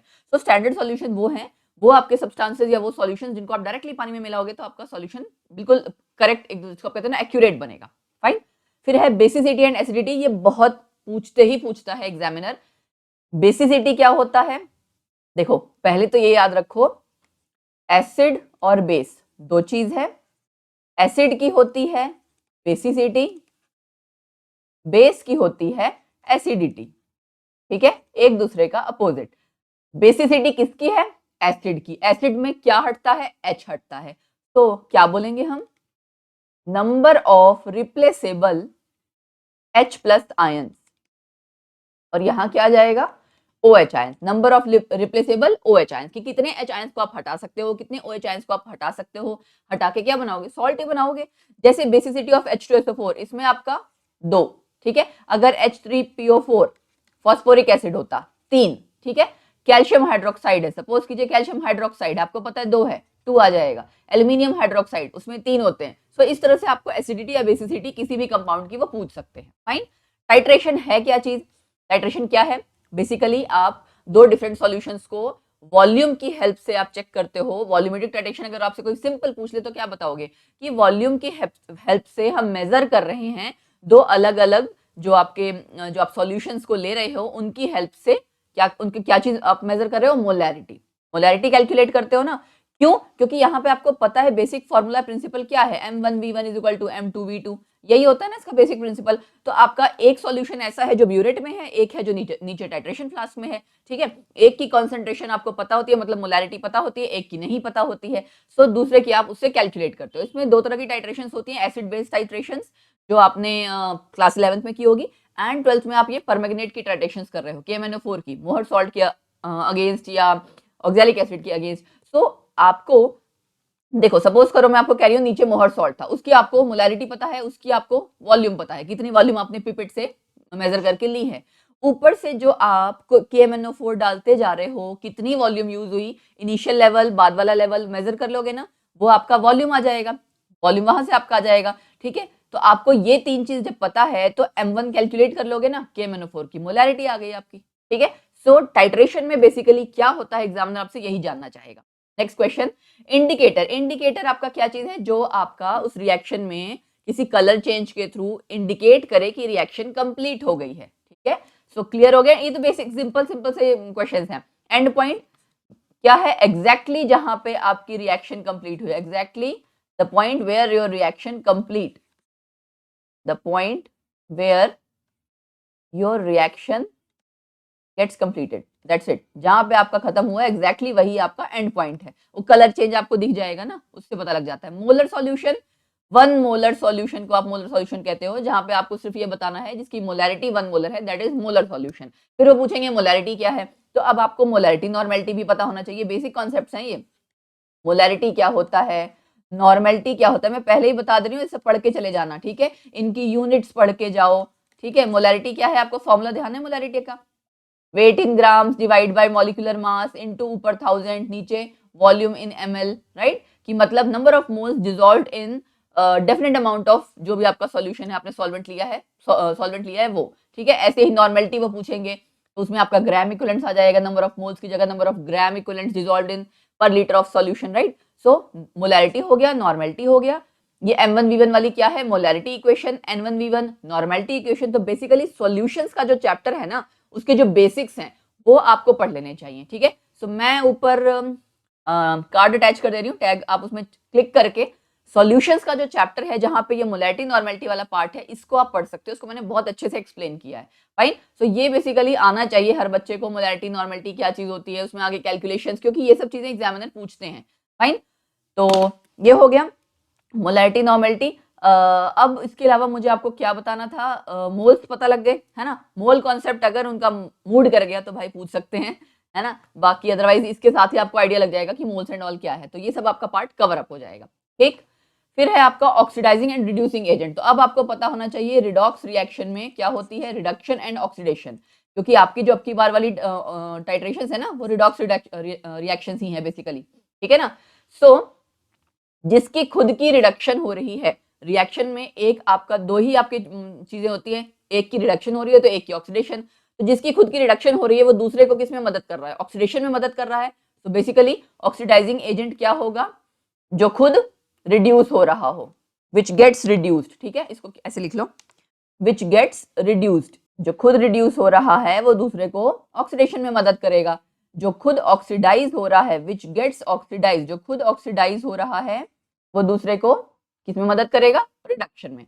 तो आपके ऑक्सीडाइजिंग एंड रिड्यूसिंग एजेंट्स दोनों आप इजिली आइडेंटिफाई कर सकते हो अगर आपको ये पता लग रहा है कि कौन ऑक्सीडेशन, किसकी ऑक्सीडेशन हो रही है, किसकी रिडक्शन, ठीक है।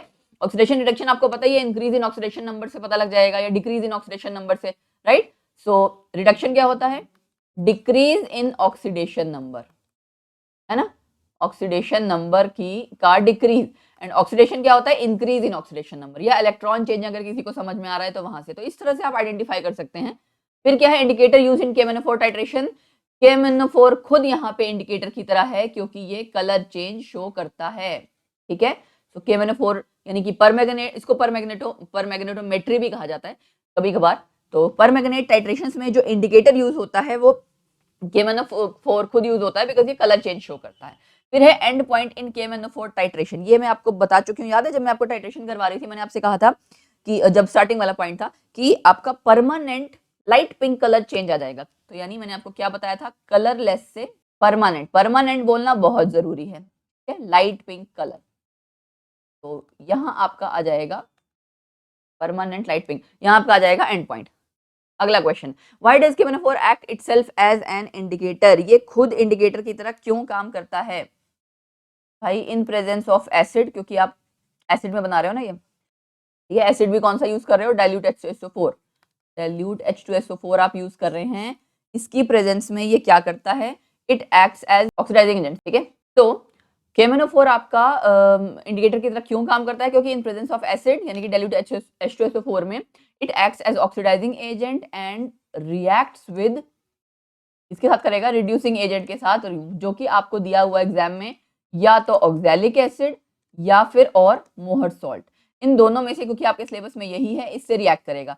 जब पूरे का पूरा आपका दोनों ऑक्सीडाइजिंग रिड्यूसिंग एजेंट पूरा आपस में रिएक्ट कर जाएगा तब एक्स्ट्रा चीज क्या आएगी, एक्स्ट्रा चीज क्या रह जाएगी, KMnO4, वो अपना फिर पिंक कलर देना शुरू कर देता है।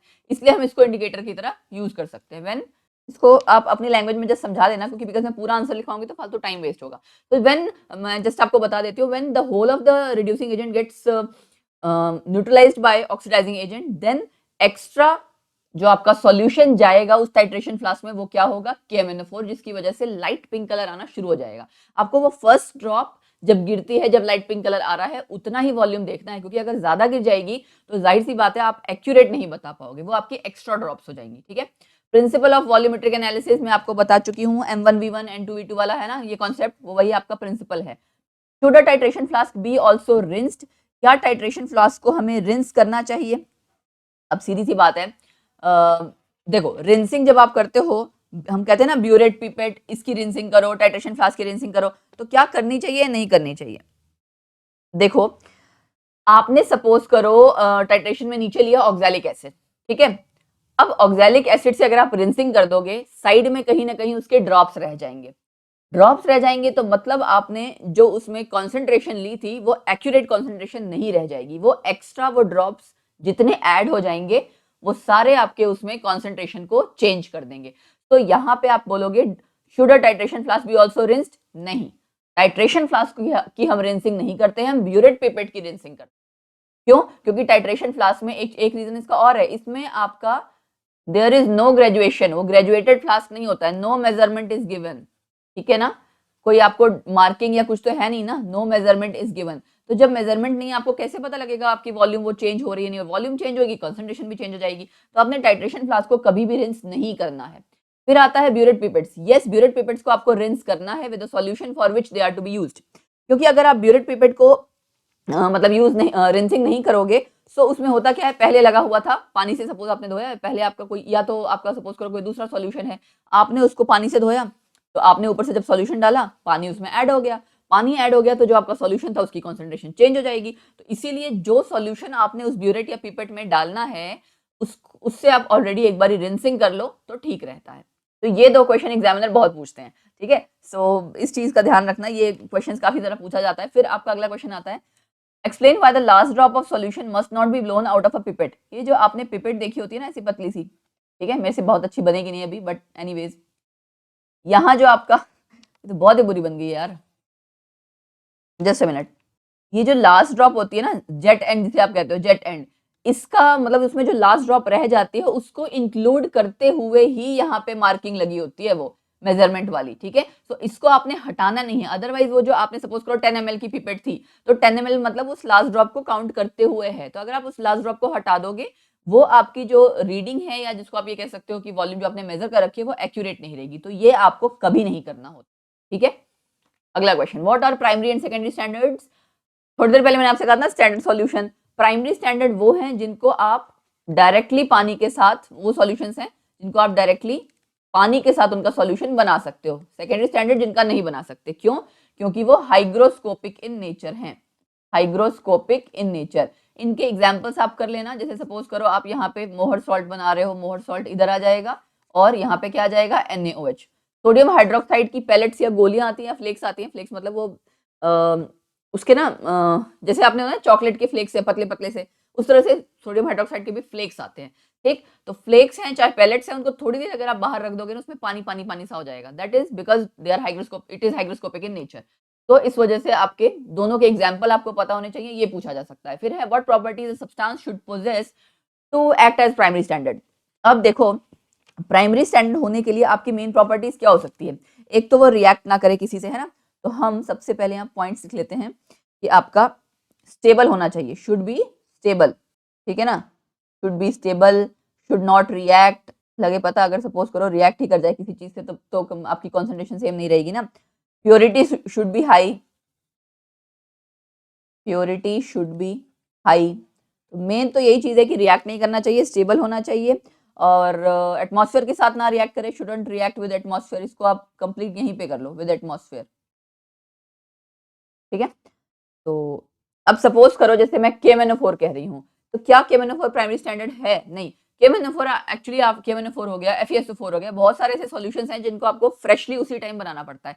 क्यों? क्योंकि अगर आप नहीं बनाओगे तो कुछ टाइम बाद वो अपने आप ही ऑक्सीजन एटमॉस्फेयर में प्रेजेंट होता ही है, तो उसकी वजह से वो चेंज हो जाते हैं, उनकी ऑक्सीडेशन स्टेट चेंज हो जाती है, रिएक्शन कर जाते हैं। तो एटमॉस्फेयर के साथ आपका जो भी इस तरह का सॉल्यूशन रिएक्ट कर जा रहा है वो प्राइमरी स्टैंडर्ड कभी नहीं हो सकता, ठीक है। तो इस चीज के आप एग्जाम्पल जब करोगे तो ये पॉइंट्स भी आप दे सकते हो, फर्स्ट सेकंड थर्ड, 2-3 पॉइंट्स हैं जो आप मेंशन कर दीजिएगा, more than sufficient. Why do we heat the solution to 60 degree in case of oxalic acid versus KMnO4 titration? क्या इसका आंसर किसी को पता है? ऑक्सैलिक एसिड थोड़ा लेस रिएक्टिव है, ठीक है, ऑर्गेनिक कंपाउंड है, इतनी रिएक्टिविटी नहीं है, लेस रिएक्टिव, दैट्स व्हाई हमें उसे 60 डिग्री तक थोड़ा सा हीट करना पड़ता है, थोड़ा हीट कर जाएगा तो कम से कम ऐसा है कि रिएक्टिविटी इंक्रीज हो जाएगी एंड वो प्रॉपर आगे रिएक्शन प्रॉपर कर पाएगा। अदरवाइज वो लेस रिएक्टिव है तो रिएक्शन जो आपकी होनी चाहिए वो हो नहीं पाएगी, ठीक है। तो ऑर्गेनिक कंपाउंड है, साथ में मेंशन कर देना, जिसकी वजह से आप इसकी रिएक्टिविटी कम है। फिर अगला क्वेश्चन है, if you heat the oxalic acid solution above 100 degree. Above अगर आप कर दोगे तो देखो क्या हो जाएगी, ये आपकी रिएक्शन है बेटा, इसको आपने हीट किया ना तो ये आपका कंपाउंड दे देगा कार्बन डाइऑक्साइड प्लस वाटर। अब ये ब्रेक डाउन हो जाएगा सपोज करो, तो जो आपको KMnO4 लगना चाहिए, ये तो ऑलरेडी मतलब टूट चुका है। KMnO4 रिएक्ट किसके साथ कर रहा था? ऑक्सैलिक एसिड के साथ। लेकिन अगर ऑक्सैलिक एसिड पहले ही ब्रेक डाउन हो चुका है तो KMnO4 की क्या एग्जैक्ट वैल्यू पता लगेगी, वॉल्यूम पता लगेगी कि कितने अमाउंट के साथ वो रिएक्ट कर रहा है ऑक्सैलिक एसिड के साथ? नहीं। तो KMnO4 की यहाँ पे जो रीडिंग आएगी वो वेरी कर जाएगी, KMnO4 रीडिंग विल वेरी। क्यों? क्योंकि आपका ऑक्सैलिक एसिड पहले ही डिकम्पोज हो गया है, तो इस वजह से आपको ज्यादा इसको हीट नहीं करना है। कैन वी यूज HCl और HNO3 इन परमैंगनेट टाइट्रेशन? देखो यहाँ सिंपल सा आपको फिर से फंडा पता लग जाएगा। HNO3 क्या है भाई? Oxidising agent. एक ऑक्सीडाइजिंग एजेंट हमारे पास ऑलरेडी है, दूसरा भी आप अगर इस तरह से ले आओगे, स्ट्रॉन्ग ऑक्सीडाइजिंग एजेंट है सपोज करो, तो ये खुद ही ऑक्सीडाइज हो जाएगा। KMnO4 अब जाहिर सी बात है ये आपका ऑक्सीडाइजिंग एजेंट है, ये हिंडर करेगा ना KMnO4 की टाइट्रेशन के साथ। तो यहाँ पे आपको कोई भी ऐसी चीज यूज नहीं करनी है जो KMnO4 की रीडिंग्स को चेंज कर दे। कि कितना वॉल्यूम KMnO4 को चाहिए उसको चेंज कर दे। HCl के केस में, HCl के केस में क्या हुआ, ये आपका ऑक्सीडाइज हो जाएगा इनटू क्लोरीन एंड हाइड्रोजन। अगर ये आप यूज करोगे तो क्लोरीन एंड हाइड्रोजन में ये ऑक्सीडाइज हो जाएगा। तो अब ये भी, इसके लिए भी आपका KMnO4 यूज हो जाएगा, तो भी आपकी KMnO4 की रीडिंग चेंज हो जाएगी। तो आपको कभी भी जो यूज करना है, ऐसी चीज यूज करनी है जिसके साथ KMnO4 रिएक्ट ना कर रहा हो, और वैसे भी KMnO4 डाइल्यूट H2SO4 की प्रेजेंस में बेटर परफॉर्म करता है एज एन रिएजेंट, ठीक है। तो इसलिए आप ये दोनों यूज नहीं करते हैं, आप यूज करते हैं dilute H2SO4। Why did dilute H2SO4 added while preparing standard solution of Mohr salt? अगला, अब देखो इसमें डाइल्यूट H2SO4 क्यों ऐड किया जाता है, क्योंकि कॉमन आयन इफेक्ट के कारण। अब आप सोच रहे हो कि यहाँ क्या कॉमन आयन इफेक्ट है, मोहर सॉल्ट में FeSO4 है ना, SO4, ये भी SO4, तो पता है इसका बेनिफिट क्या है कि आपका जो फेरस है वो फेरिक में ना कन्वर्ट हो जाए, ठीक है। फेरस आपका फेरिक में ना कन्वर्ट हो जाए, फेरस मतलब Fe+2, वो फेरिक में ना कन्वर्ट हो जाए, उसकी वजह से आप डाल देते हो H2SO4, dilute H2SO4। Common ion हो जाएगा आपका सल्फेट सल्फेट, तो रिएक्शन आपकी बैकवर्ड डायरेक्शन में ज्यादा रहेगी, तो यानी आपका फेरस ही बना रहेगा, फेरिक नहीं बना रहेगा। तो जो आपको एक्यूरेट रिएक्शन करनी थी वो आपको करनी थी Fe+2 वाली स्टेट के साथ, आयरन की +2 वाली स्टेट जो है मोहर सॉल्ट में, उसके साथ टाइट्रेशन करनी थी आपकी KMnO4 की। तो इस वजह से आप डाइल्यूट H2SO4 में ये कंपाउंड बनाते हो, ठीक है। चलिए जी, why is upper meniscus of burette red in case of KMnO4 solution? जितने भी आपके, because it is a colored solution, पहली बात तो because it is a colored solution, और जितने भी कलर्ड सॉल्यूशन है, एक बार इमेजिन करके देखो, अगर कोई डार्क कलर्ड सॉल्यूशन है, क्या उसका लोअर मेनिस्कस दिखेगा कभी? नहीं। सो कलर्ड सॉल्यूशन का हमेशा अपर मेनिस्कस दिखता है, और लोअर मेनिस्कस आप किसका देखते हो? लोअर मेनिस्कस कलरलेस वालों का, ठीक है। तो आपको पता भी लग गया किसका कौन सा मेनिस्कस देखते हैं, क्यों देखते हैं, वो भी आपको मेंशन करना होगा जब पूछेंगे तो। KMnO4 is found to oxidize water also, even then we use an aqueous solution of it for determination। भी KMnO कहने का मतलब है KMnO4 पानी को भी ऑक्सीडाइज कर देता है, फिर भी हम एक्वस सॉल्यूशन इसका क्यों यूज करते हैं डिटर्मिनेशन में, ठीक है। KMnO4 आपका ऑक्सीडाइज करता तो है पानी को, कहाँ गया ये रहा, yes it oxidizes water, ठीक है, yes it oxidizes water but very slowly, तो ज्यादा फर्क नहीं पड़ेगा इसकी कॉन्सेंट्रेशन पे, ठीक है। तो फ्रेश, अगर उसमें भी आपका क्या, अगर आप फ्रेश सॉल्यूशन बना रहे हो तो ज्यादा देर तक पड़ा नहीं रहा ना, तो आपका ज्यादा चेंजेस नहीं आएंगे, तो आपकी जो रिएक्शन है वो ओवरऑल मतलब आप ये कह सकते हो कि जो वॉल्यूम आएगी वो एक्यूरेट आएगी, ठीक है। तो ये था इसका रीजन कि स्लोली रिएक्ट करता है। फिर है आपका why are hot solution not poured into graduated apparatus like burette and measuring flask, because वो आपका जिस ग्लास का बना होता है, glass will expand and volume will change, ठीक है। वॉल्यूम चेंज तो क्या चेंज हो जाएगा भाई? कॉन्सेंट्रेशन चेंज हो जाएगी, तो एक्यूरेसी आपकी हिंडर कर जाएगी, चेंज हो जाएगी। It is not advisable to use a pinch cork burette in KMnO4 titration, because pinch cork में आपका होता है rubber which can react with KMnO4, and again KMnO4 की concentration accurate नहीं आएगी, KMnO4 concentration will not be then accurate। ये तो मैं ऐसे लिख दे रही हूँ, आपको सिर्फ आंसर पता होना चाहिए, फाइन, तो आप उसके अकॉर्डिंग आंसर कर देना। तो this was all about volumetric titration, fine. तो देखो मैंने आपको वॉल्यूमेट्रिक टाइट्रेशन बता दिया, एंड क्या बता दिया, हाँ, volumetric titration and salt analysis, ठीक है। सो जितने मैंने आपको टैग्स बताए उनको जरूर पढ़ लेना, जो मैं आपको बताती जा रही हूँ। एंड वन मोर थिंग, एक वीडियो का लिंक मैं और अटैच कर दे रही हूँ सॉल्ट एनालिसिस वाला, ठीक है, वो आप पढ़ लोगे तो ज्यादा सही रहेगा, क्योंकि इनऑर्गेनिक सॉल्ट एनालिसिस की हम लोग पहले भी वीडियो डाल चुके हैं, फाइन। तो उसको भी देख लेना अगर जिसको एक्स्ट्रा पढ़ना है तो। फिर उसके बाद नेक्स्ट आपकी चीज आती है कि डिटेक्शन ऑफ फंक्शनल ग्रुप, ये भी आपका एक पार्ट था ना, डिटेक्शन ऑफ फंक्शनल ग्रुप में। इसमें सबसे पहले देखो मैं आपको कंपाउंड्स आपके देख लेती हूँ कौन कौन से हैं। सबसे पहले है अनसेचुरेशन। अनसेचुरेशन का याद है आपको, मैंने कहा था KMnO4 वाला टेस्ट, ठीक है। एक तो आपका हो जाएगा KMnO4 वाला टेस्ट, जो आपने चार्ट में से आई थिंक पढ़ा होगा कि सिंगल बॉन्ड से डबल बॉन्ड का सिंगल बॉन्ड हो जाता है तो कलर डिस्चार्ज हो जाता है, ठीक है, एक वो हो गया।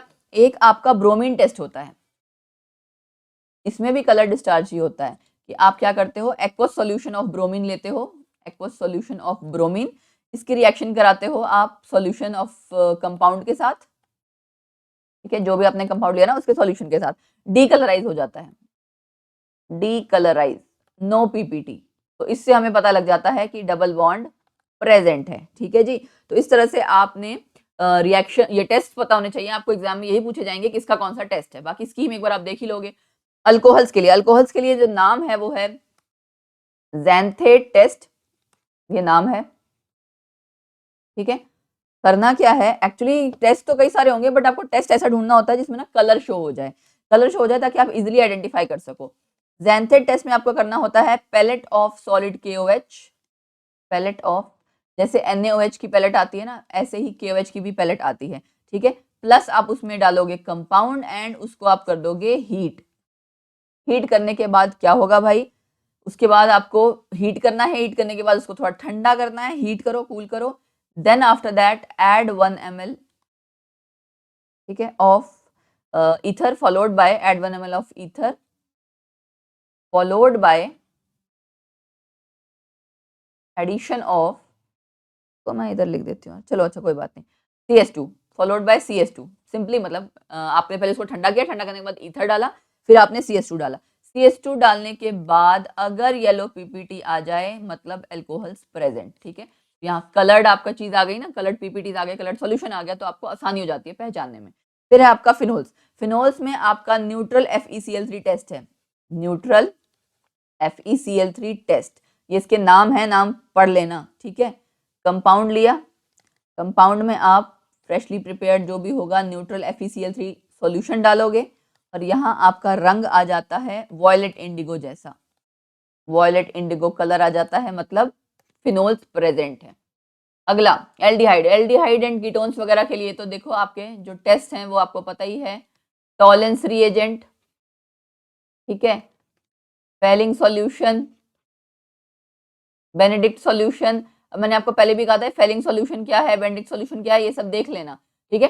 टॉलेंस रिएजेंट आपका सिल्वर मिरर टेस्ट है, सिल्वर मिरर टेस्ट, ये आपका for both aliphatic and aromatic aldehydes, ये आपने थ्योरी में भी पढ़ा होगा, right, for both aliphatic and aromatic aldehydes. कुछ दिनों में एल्डिहाइड कीटोन्स की भी वन शॉट वीडियो आने वाली है। फेलिंग सॉल्यूशन और बेनेडिक्ट्स भी दोनों ही है for aliphatic only, aliphatic aldehydes only, मतलब एल्डिहाइड्स ओनली। कीटोन्स में, कीटोन्स ये तीनों में से कोई भी टेस्ट नहीं देते हैं, नॉट बाय कीटोन्स। ठीक है। कीटोन्स के लिए आपको स्ट्रॉन्ग ऑक्सीडाइजिंग एजेंट चाहिए होता है, ये सारे माइल्ड ऑक्सीडाइजिंग एजेंट्स हैं। टॉलेंस रिएजेंट अब आपको पता होना चाहिए, ammoniacal solution of silver nitrate. अच्छा, फेलिंग सॉल्यूशन पूछ लिया जाए, फेलिंग और बेनेडिक्ट्स में थोड़ा सा फर्क है एक सॉल्ट का। फेलिंग सॉल्यूशन दो सॉल्यूशन से बना होता है, Fehling solution A and B। तो एक आपका होता है aqueous solution of copper sulphate, दूसरा आपका होता है उसमें रोशेल सॉल्ट होता है, sodium potassium tartrate. So basically आप पूरा अगर बोलोगे तो आप ऐसे बोलते हो, aqueous solution of copper sulfate having some Rochelle salt and sodium potassium tartrate। सिर्फ सोडियम पोटेशियम टार्ट्रेट की जगह सिट्रेट होता है तो आपका बेनेडिक्ट सॉल्यूशन है, बाकी सारा सेम ही है। तो इसमें फेलिंग सॉल्यूशन और बेनेडिक्ट सॉल्यूशन में रेड कलर के पीपीटीज बनते हैं कॉपर ऑक्साइड्स के, रेड पीपीटीज Cu2O, ये आपने थ्योरी में ऑलरेडी पढ़ रखा होगा, सो ज्यादा इसलिए मैं बता नहीं रही हूँ। टॉलेंस रिएजेंट में सिल्वर मिरर Ag आपका बन जाता है, आपको पता है ना, इस तरह से। ठीक, तो ये हो गया। टेस्ट फॉर कार्बोहाइड्रेट्स का बस नाम ही पढ़ लेना, कई बार नाम पूछते हैं, मॉलिश टेस्ट। ठीक है, मॉलिश टेस्ट इसका नाम है, ये बायो में भी आपको आया होगा कहीं ना कहीं। कीटोन्स का मैंने आपको बता ही दिया। ठीक है, कीटोन्स का, अच्छा हाँ, एक चीज और मुझे बतानी थी एल्डिहाइड्स में, one more test in case of aldehydes, 2,4-DNP test, two four dinitrophenyl hydrogen, 2,4-DNP test. नाम आई थिंक आपने सुन रखा होगा रिएक्शन में। 2,4-DNP टेस्ट में ना आपका येलो ऑरेंज कलर के पीपीटी बनते हैं, येलो ऑरेंज कलर के पीपीटी 2,4-DNP टेस्ट में, तो ये भी ध्यान रखना। इसको मैं मेंशन कर देती हूँ, रुको यहाँ पे छोटा छोटा हम मेंशन कर देते हैं। 2,4-DNP टेस्ट क्या बनता है, येलो ऑरेंज पीपीटीज। ठीक है, तो this is also one of the test for aldehydes. अब क्या रह गया कीटोन्स में, मैंने आपको, हाँ, कीटोन्स में आपका है ना एक टेस्ट है sodium nitroprusside test, sodium nitroprusside test, not by aldehydes. ये जरूरी है कि टेस्ट ऐसा हो जो एल्डिहाइड और कीटोन्स में से कोई एक देता हो, वरना इनको आइडेंटिफाई करना मुश्किल हो जाता है। ठीक है, नॉट बाय एल्डिहाइड्स। इसमें आपने करना क्या है, कंपाउंड लिया, कंपाउंड में आप डालते हो पहले इसको, देन नाइट्रोप्रोसाइड डालोगे, ठीक है, sodium nitroprusside, then make it alkaline, थोड़ा सा बेसिक करना है इसको, देन मेक इट एल्केलाइन, ठीक है। उसके बाद एल्केलाइन भी आप उसके लिए स्पेशली NaOH डालते हो, ठीक है। देन आप उसके बाद क्या करेंगे, few drops of acetic acid, few drops of acetic acid CH3COOH, and उसके बाद आपका क्या हो जाएगा, कलर आएगा, कलर कैसा, पर्पल या फिर इंडिगो वॉयलेट जैसा सा कलर, ब्लू इंडिगो जैसा कलर जो है वो आ जाएगा, ठीक है। तो यहाँ पे हो गया आपका test for ketones. Then test for carboxylic acid, ester test बड़ा सबसे सिंपल है, यही बच्चों को याद रहता है। एस्टर टेस्ट मतलब फ्रूटी स्मेल आ जाएगी, जिसमें अल्कोहल के साथ आप रिएक्शन करवा दोगे तो आपकी एक फ्रूटी सी स्मेल जो है वो आ जाएगी, फ्रूटी स्मेल।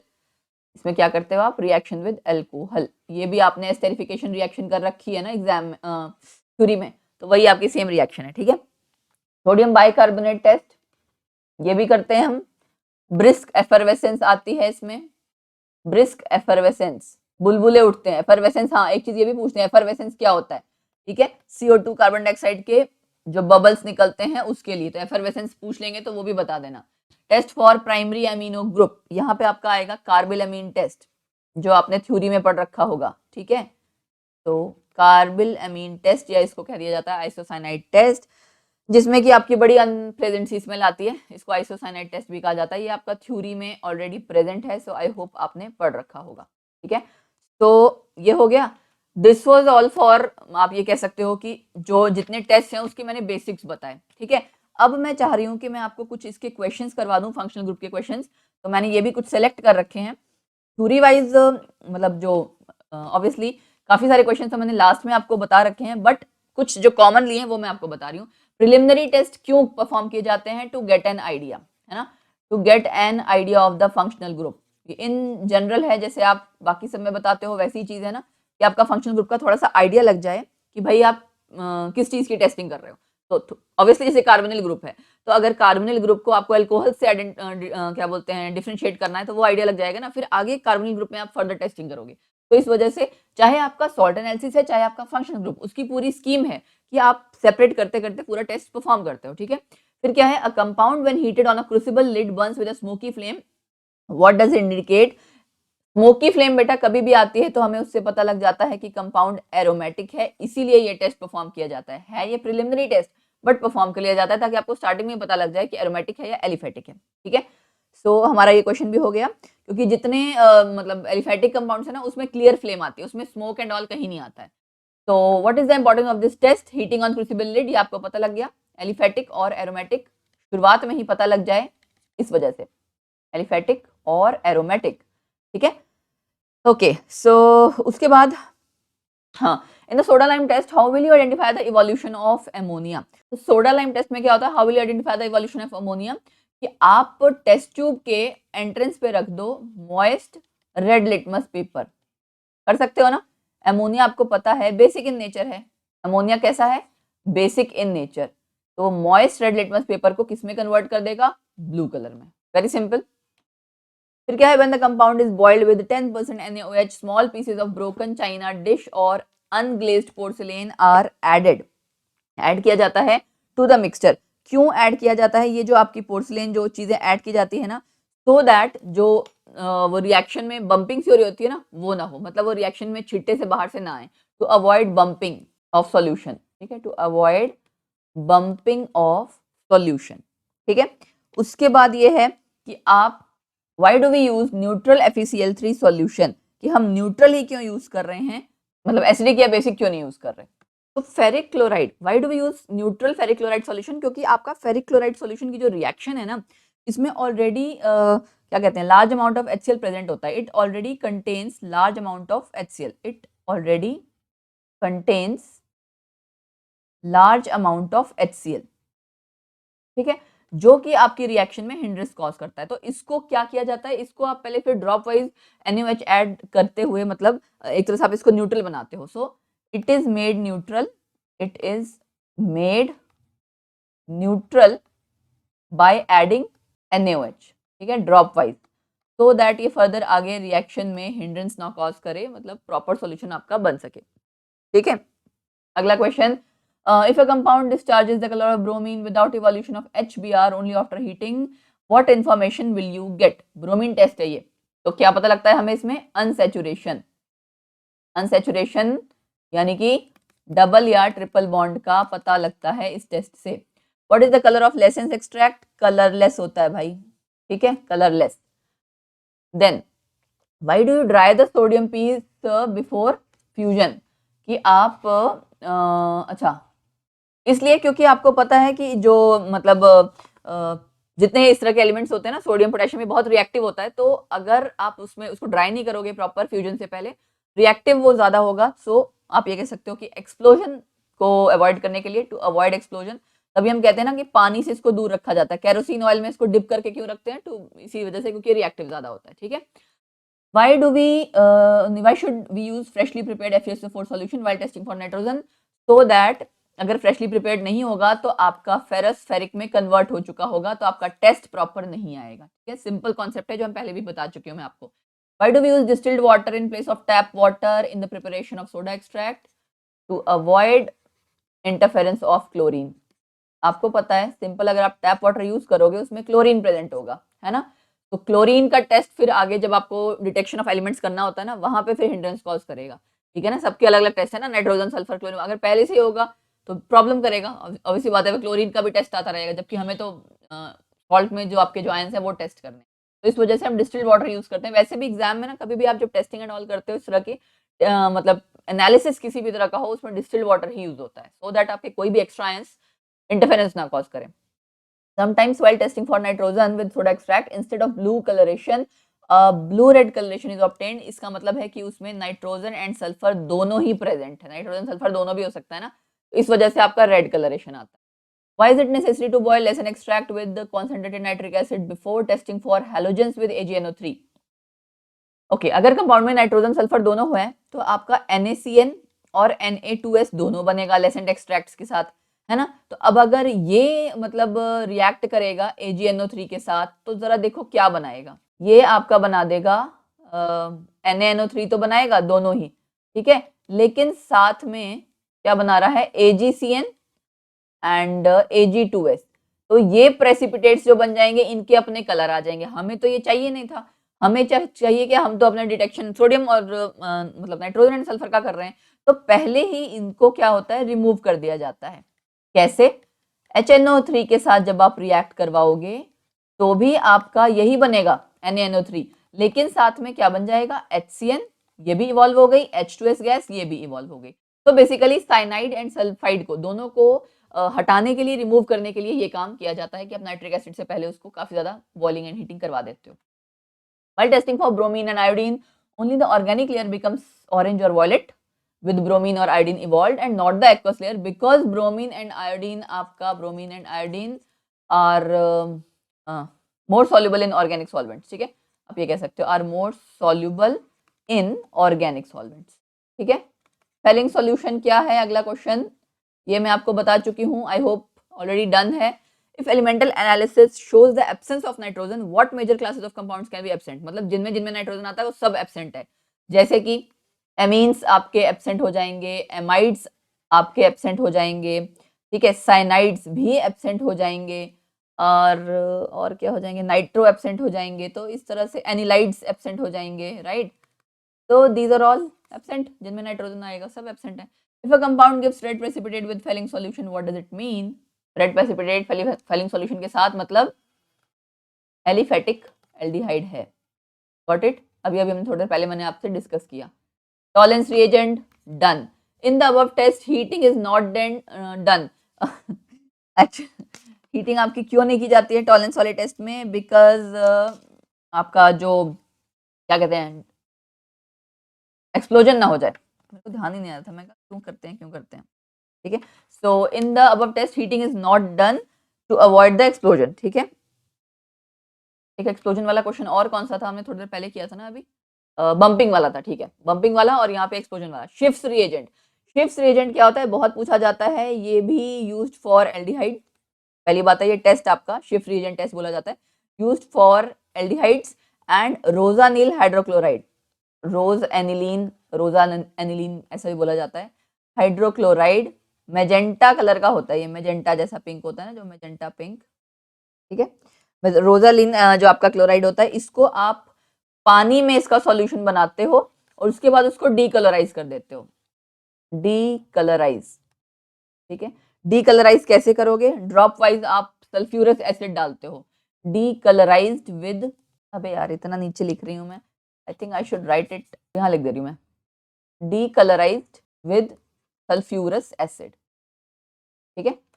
तो उसके बाद उस रिएजेंट को आप ऑब्वियसली आगे टेस्ट करते हो कलरेशन एंड ऑल चेक करने के लिए, आपको पता ही है, ठीक है, एल्डिहाइड के लिए। After carbylamine test the carbylamine is completely destroyed, इसको आप ना कॉन्सेंट्रेटेड HCl के साथ ट्रीट कर देते हो ताकि ये कम्प्लीटली डिस्ट्रॉय हो जाए, because it is highly poisonous. अगर आप सिंक में डायरेक्टली डाल दोगे, उसके फ्यूम्स जो है पूरी लैब में फैल जाएंगे, वो बहुत पॉइजनस होता है।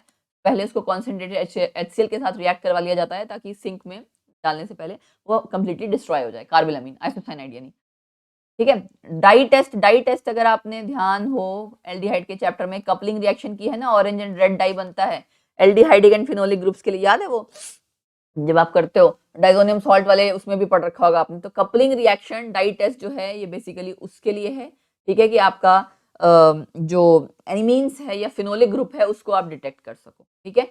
सो डाई टेस्ट उन्हीं दोनों कंपाउंड्स की डिटेक्शन के लिए होता है जिसमें आपका कलर्ड डाई बनती है। तो this was all about detection of functional groups. उसके बाद आप देख सकते हो ये बहुत सारे क्वेश्चंस हैं, पहले वॉल्यूमेट्रिक एनालिसिस के हैं, सी सिंपल से सिंपल क्वेश्चन मैंने यहाँ पे आपको मेंशन कर रखा है। इन स्लाइड्स को मैं थोड़ा क्विकली फॉरवर्ड करूंगी इस वजह से क्योंकि ये बहुत सिंपल क्वेश्चंस हैं एंड इसमें बहुत कुछ तो हम डिस्कस कर चुके हैं, लेकिन एक बार फिर भी आपको पढ़ लेना जरूरी है क्योंकि इसमें मैंने ऑलरेडी 60 to 70 क्वेश्चंस पर टॉपिक दे रखा है, सो दैट किसी भी बच्चे को अगर डाउट है या डर लग रहा है, कुछ भी है, जो भी है, उसका सारा सिलेबस कवर अप हो जाए। Volumetric analysis, titration, and point indicator, equivalent weight में आपको बता चुकी हूँ, स्टैंडर्ड सॉल्यूशन, जिन बच्चों को एक्जैक्टली डेफिनेशन एंड ऑल चाहिए सारे आप देख सकते हो। रिंसिंग क्या होता है, पिपेट हमें मेजरिंग हॉट सॉल्यूशन के लिए क्यों नहीं यूज करनी चाहिए, टाइट्रेशन फ्लास्क को क्यों नहीं रिस्क करना चाहिए, एंटीपैलेक्स कार्ड। एंटीपैलेक्स कार्ड क्या होता है बेटा कि तो आप रीडिंग देख रहे हो ना, कहते हैं ना आई के लेवल पे बिल्कुल देखो ताकि आप ऊपर नीचे से देखोगे तो मेनिस्कस प्रॉपर नहीं दिखेगा, ठीक है। सो ये सारे क्वेश्चंस। देन आपका कि खाली डिस्टिल्ड वाटर क्यों यूज करना है, रिडॉक्स रिएक्शन या टाइट्रेशन क्या चीज है, स्टैंडर्ड सॉल्यूशन कैसे बनेगा कैसे नहीं, डाइल्यूट H2SO4 के यूज कर रहे हैं, मेनिस्कस के बारे में, KMnO4 इंडिकेटर के रिगार्डिंग, तो इस तरह के बहुत सारे क्वेश्चंस हैं। बाद में यहाँ पे पोटेशियम डाइक्रोमेट के भी मैंने कुछ क्वेश्चंस डाल रखे हैं अगर आप पढ़ना चाहें, क्योंकि कुछ स्टूडेंट्स ऐसे होंगे जो जिनके स्कूल में दूसरी रिएक्शंस एंड ऑल क्या पता करवाई गई हो, या अगर कोई दूसरा स्टूडेंट आए जिसको एक्स्ट्रा नॉलेज चाहिए उसके लिए मैंने डाल रखे हैं। अदरवाइज पोटेशियम डाइक्रोमेट वाले क्वेश्चंस आप लोग मत पढ़िएगा जो सिंपली CBSE बोर्ड क्लास 12 के लिए कर रहे हैं, ठीक है। तो इंटरनल एंड एक्सटर्नल इंडिकेटर्स क्या है, इंटरनल इंडिकेटर्स जो मतलब रिएक्शन में ही कहीं ना कहीं जनरेट हो रहा होगा, एक्सटर्नल इंडिकेटर्स जो बाहर से डाले जाते हैं, ठीक है। तो KMnO4 एंड ऑल जैसे आप अलग अलग तरह के इंडिकेटर्स यूज करते हो ना उनके लिए। तो बाद के जो क्वेश्चन हैं आइडोमेट्री ये +2 वाले बच्चों के लिए नहीं है, ये सिर्फ मैंने बोला एक्स्ट्रा नॉलेज के लिए, तो जिनको अगर देखना है they can have a look at it कि थोड़ा बहुत आपको आइडिया लग जाए, फाइन। तो EDTA and all chelating ligands के बारे में थोड़ा सा आपको पता होना चाहिए क्योंकि कोऑर्डिनेशन कंपाउंड आपके सिलेबस में है।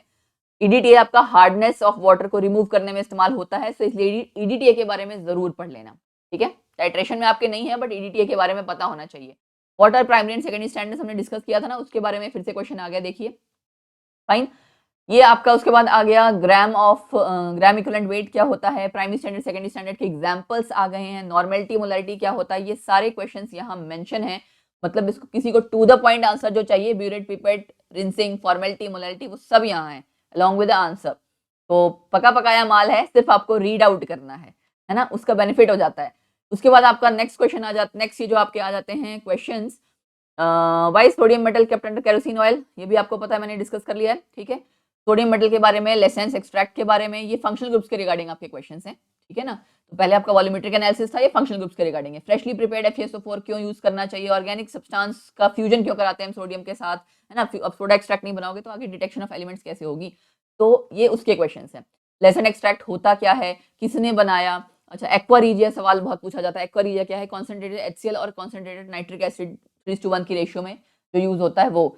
सो इस तरह के बहुत सारे क्वेश्चन है। बेल स्टीन टेस्ट किसके लिए है, हैलोजन कंपाउंड्स के लिए बेल स्टीन टेस्ट होता है। आपके कुछ टेस्ट प्रिलिमिनरी हैं, कुछ कंफर्मेटरी हैं, आपको उनके नाम तो एटलीस्ट पता ही होने चाहिए। वो चार्ट मैंने स्टार्टिंग में इसीलिए दिया हुआ था, ठीक है।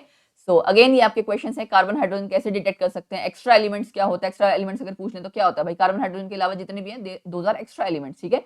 तो जो डिटेक्शन ऑफ एलिमेंट्स आप करते हो ना, those are extra elements, nitrogen, sulphur, oxygen जो भी है व्हाटएवर। ऑरेंज कलर कब आता है, obtained in the CS2 test if bromine is present. तो इस तरह के बहुत सारे क्वेश्चंस हैं। बेयर्स रिएजेंट टेस्ट क्या होता है, बेयर्स रिएजेंट ध्यान है आपको, जो मैंने स्टार्टिंग में चार्ट था उसमें बताया था, टेस्ट फॉर अनसैचुरेशन, ठीक है। फेलिंग सॉल्यूशन ए और बी अलग अलग बता दिया मैंने। टॉलेंस रिएजेंट, लुकास रिएजेंट, कुछ तो क्वेश्चंस पता है ऐसे होंगे जो आपने अपनी थ्योरी में पढ़ रखे होंगे, ठीक है। फिर अल्कोहल फिनोल में कौन ज्यादा एसिडिक है, अब ये तो देखो यहाँ पे ये चीज आ गई कि अब टीचर अगर उसका मन करे तो वो बेसिक चीजें पूछ सकता है ना, जो आपने +2 के चैप्टर में पढ़ा है अल्कोहल फिनोल एंड ऑल के बारे में, वो बेसिक चीजें, बिल्कुल बेसिक चीजें पूछ लेगा। कौन ज्यादा एसिडिक है, electron withdrawing group donating group लगाने का क्या फर्क पड़ेगा, वो तो फिर डिपेंड करता है एग्जामिनर के मूड पे, तो इसलिए इसको इरिटेट मत करना, जितना मैक्सिमम हो सके ऑनेस्टी से आंसर देना, ठीक है। तो डिफरेंशिएट कैसे करोगे आप एल्डिहाइड कीटोन में, मैंने आपको बता दिया, टेस्ट के रिगार्डिंग सारे टेस्ट बता रखे हैं, ठीक है। शिफ्ट रिएजेंट का बता दिया। So these are the questions जो कि आपके फंक्शनल ग्रुप्स के रिगार्डिंग है। मैं आपको ये सजेस्ट करूंगी वीडियो को पॉज करो, एक बार पढ़ लो।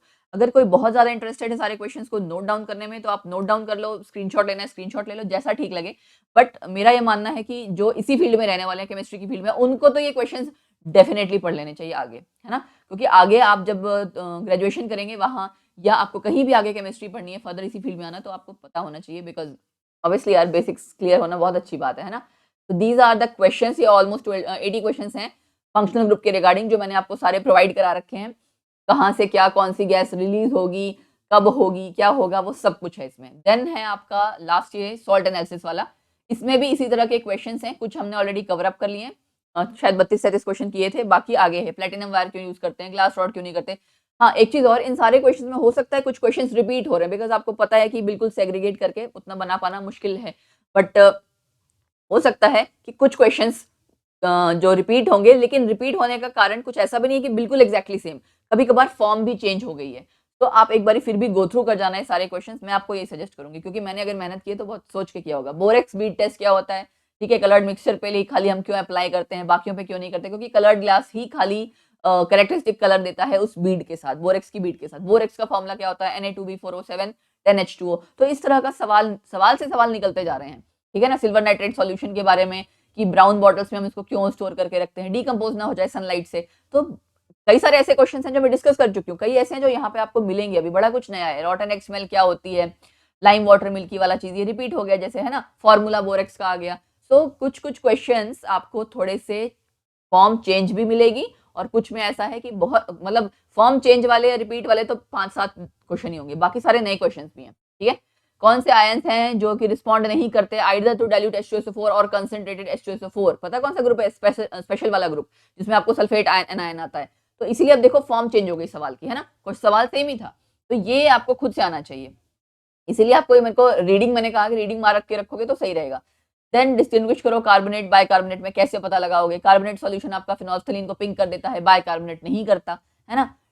लेड आपका किस में इंक्लूडेड है, 1 में या 2 में क्यों, दोनों में क्यों है, एक में क्यों नहीं है, देखो यहाँ पे है ना, while lead is included in group 1 and group as well as group 2।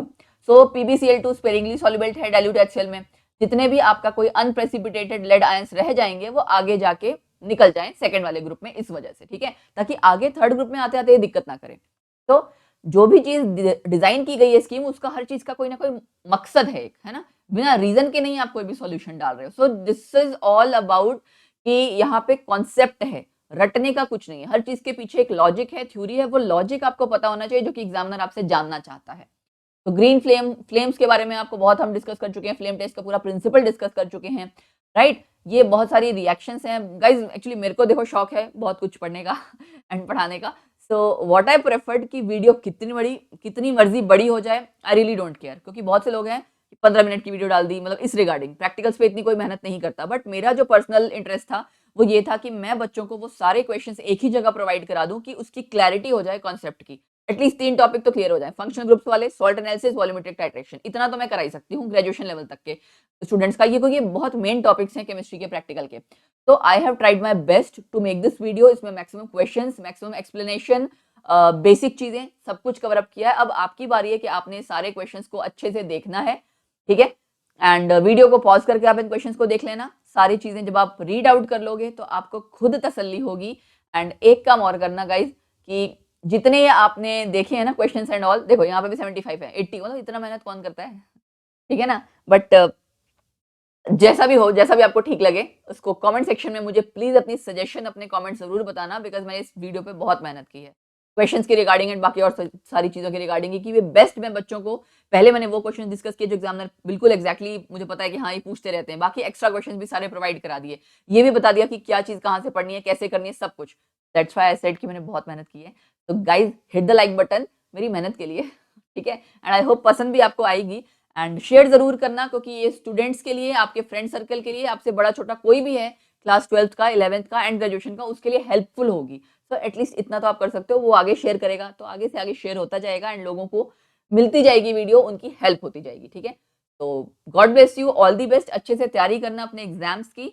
And once again, अपने जितने भी आपके सजेशंस हैं, मैं बार बार कह रही हूँ, उसको प्लीज हमें सेंड किया करो, एंड पूरी कोशिश करती हूँ मैं आपके अकॉर्डिंग सारे वीडियोस निकालने के लिए। God bless you, bye bye, take care, मिलते हैं नेक्स्ट वीडियो।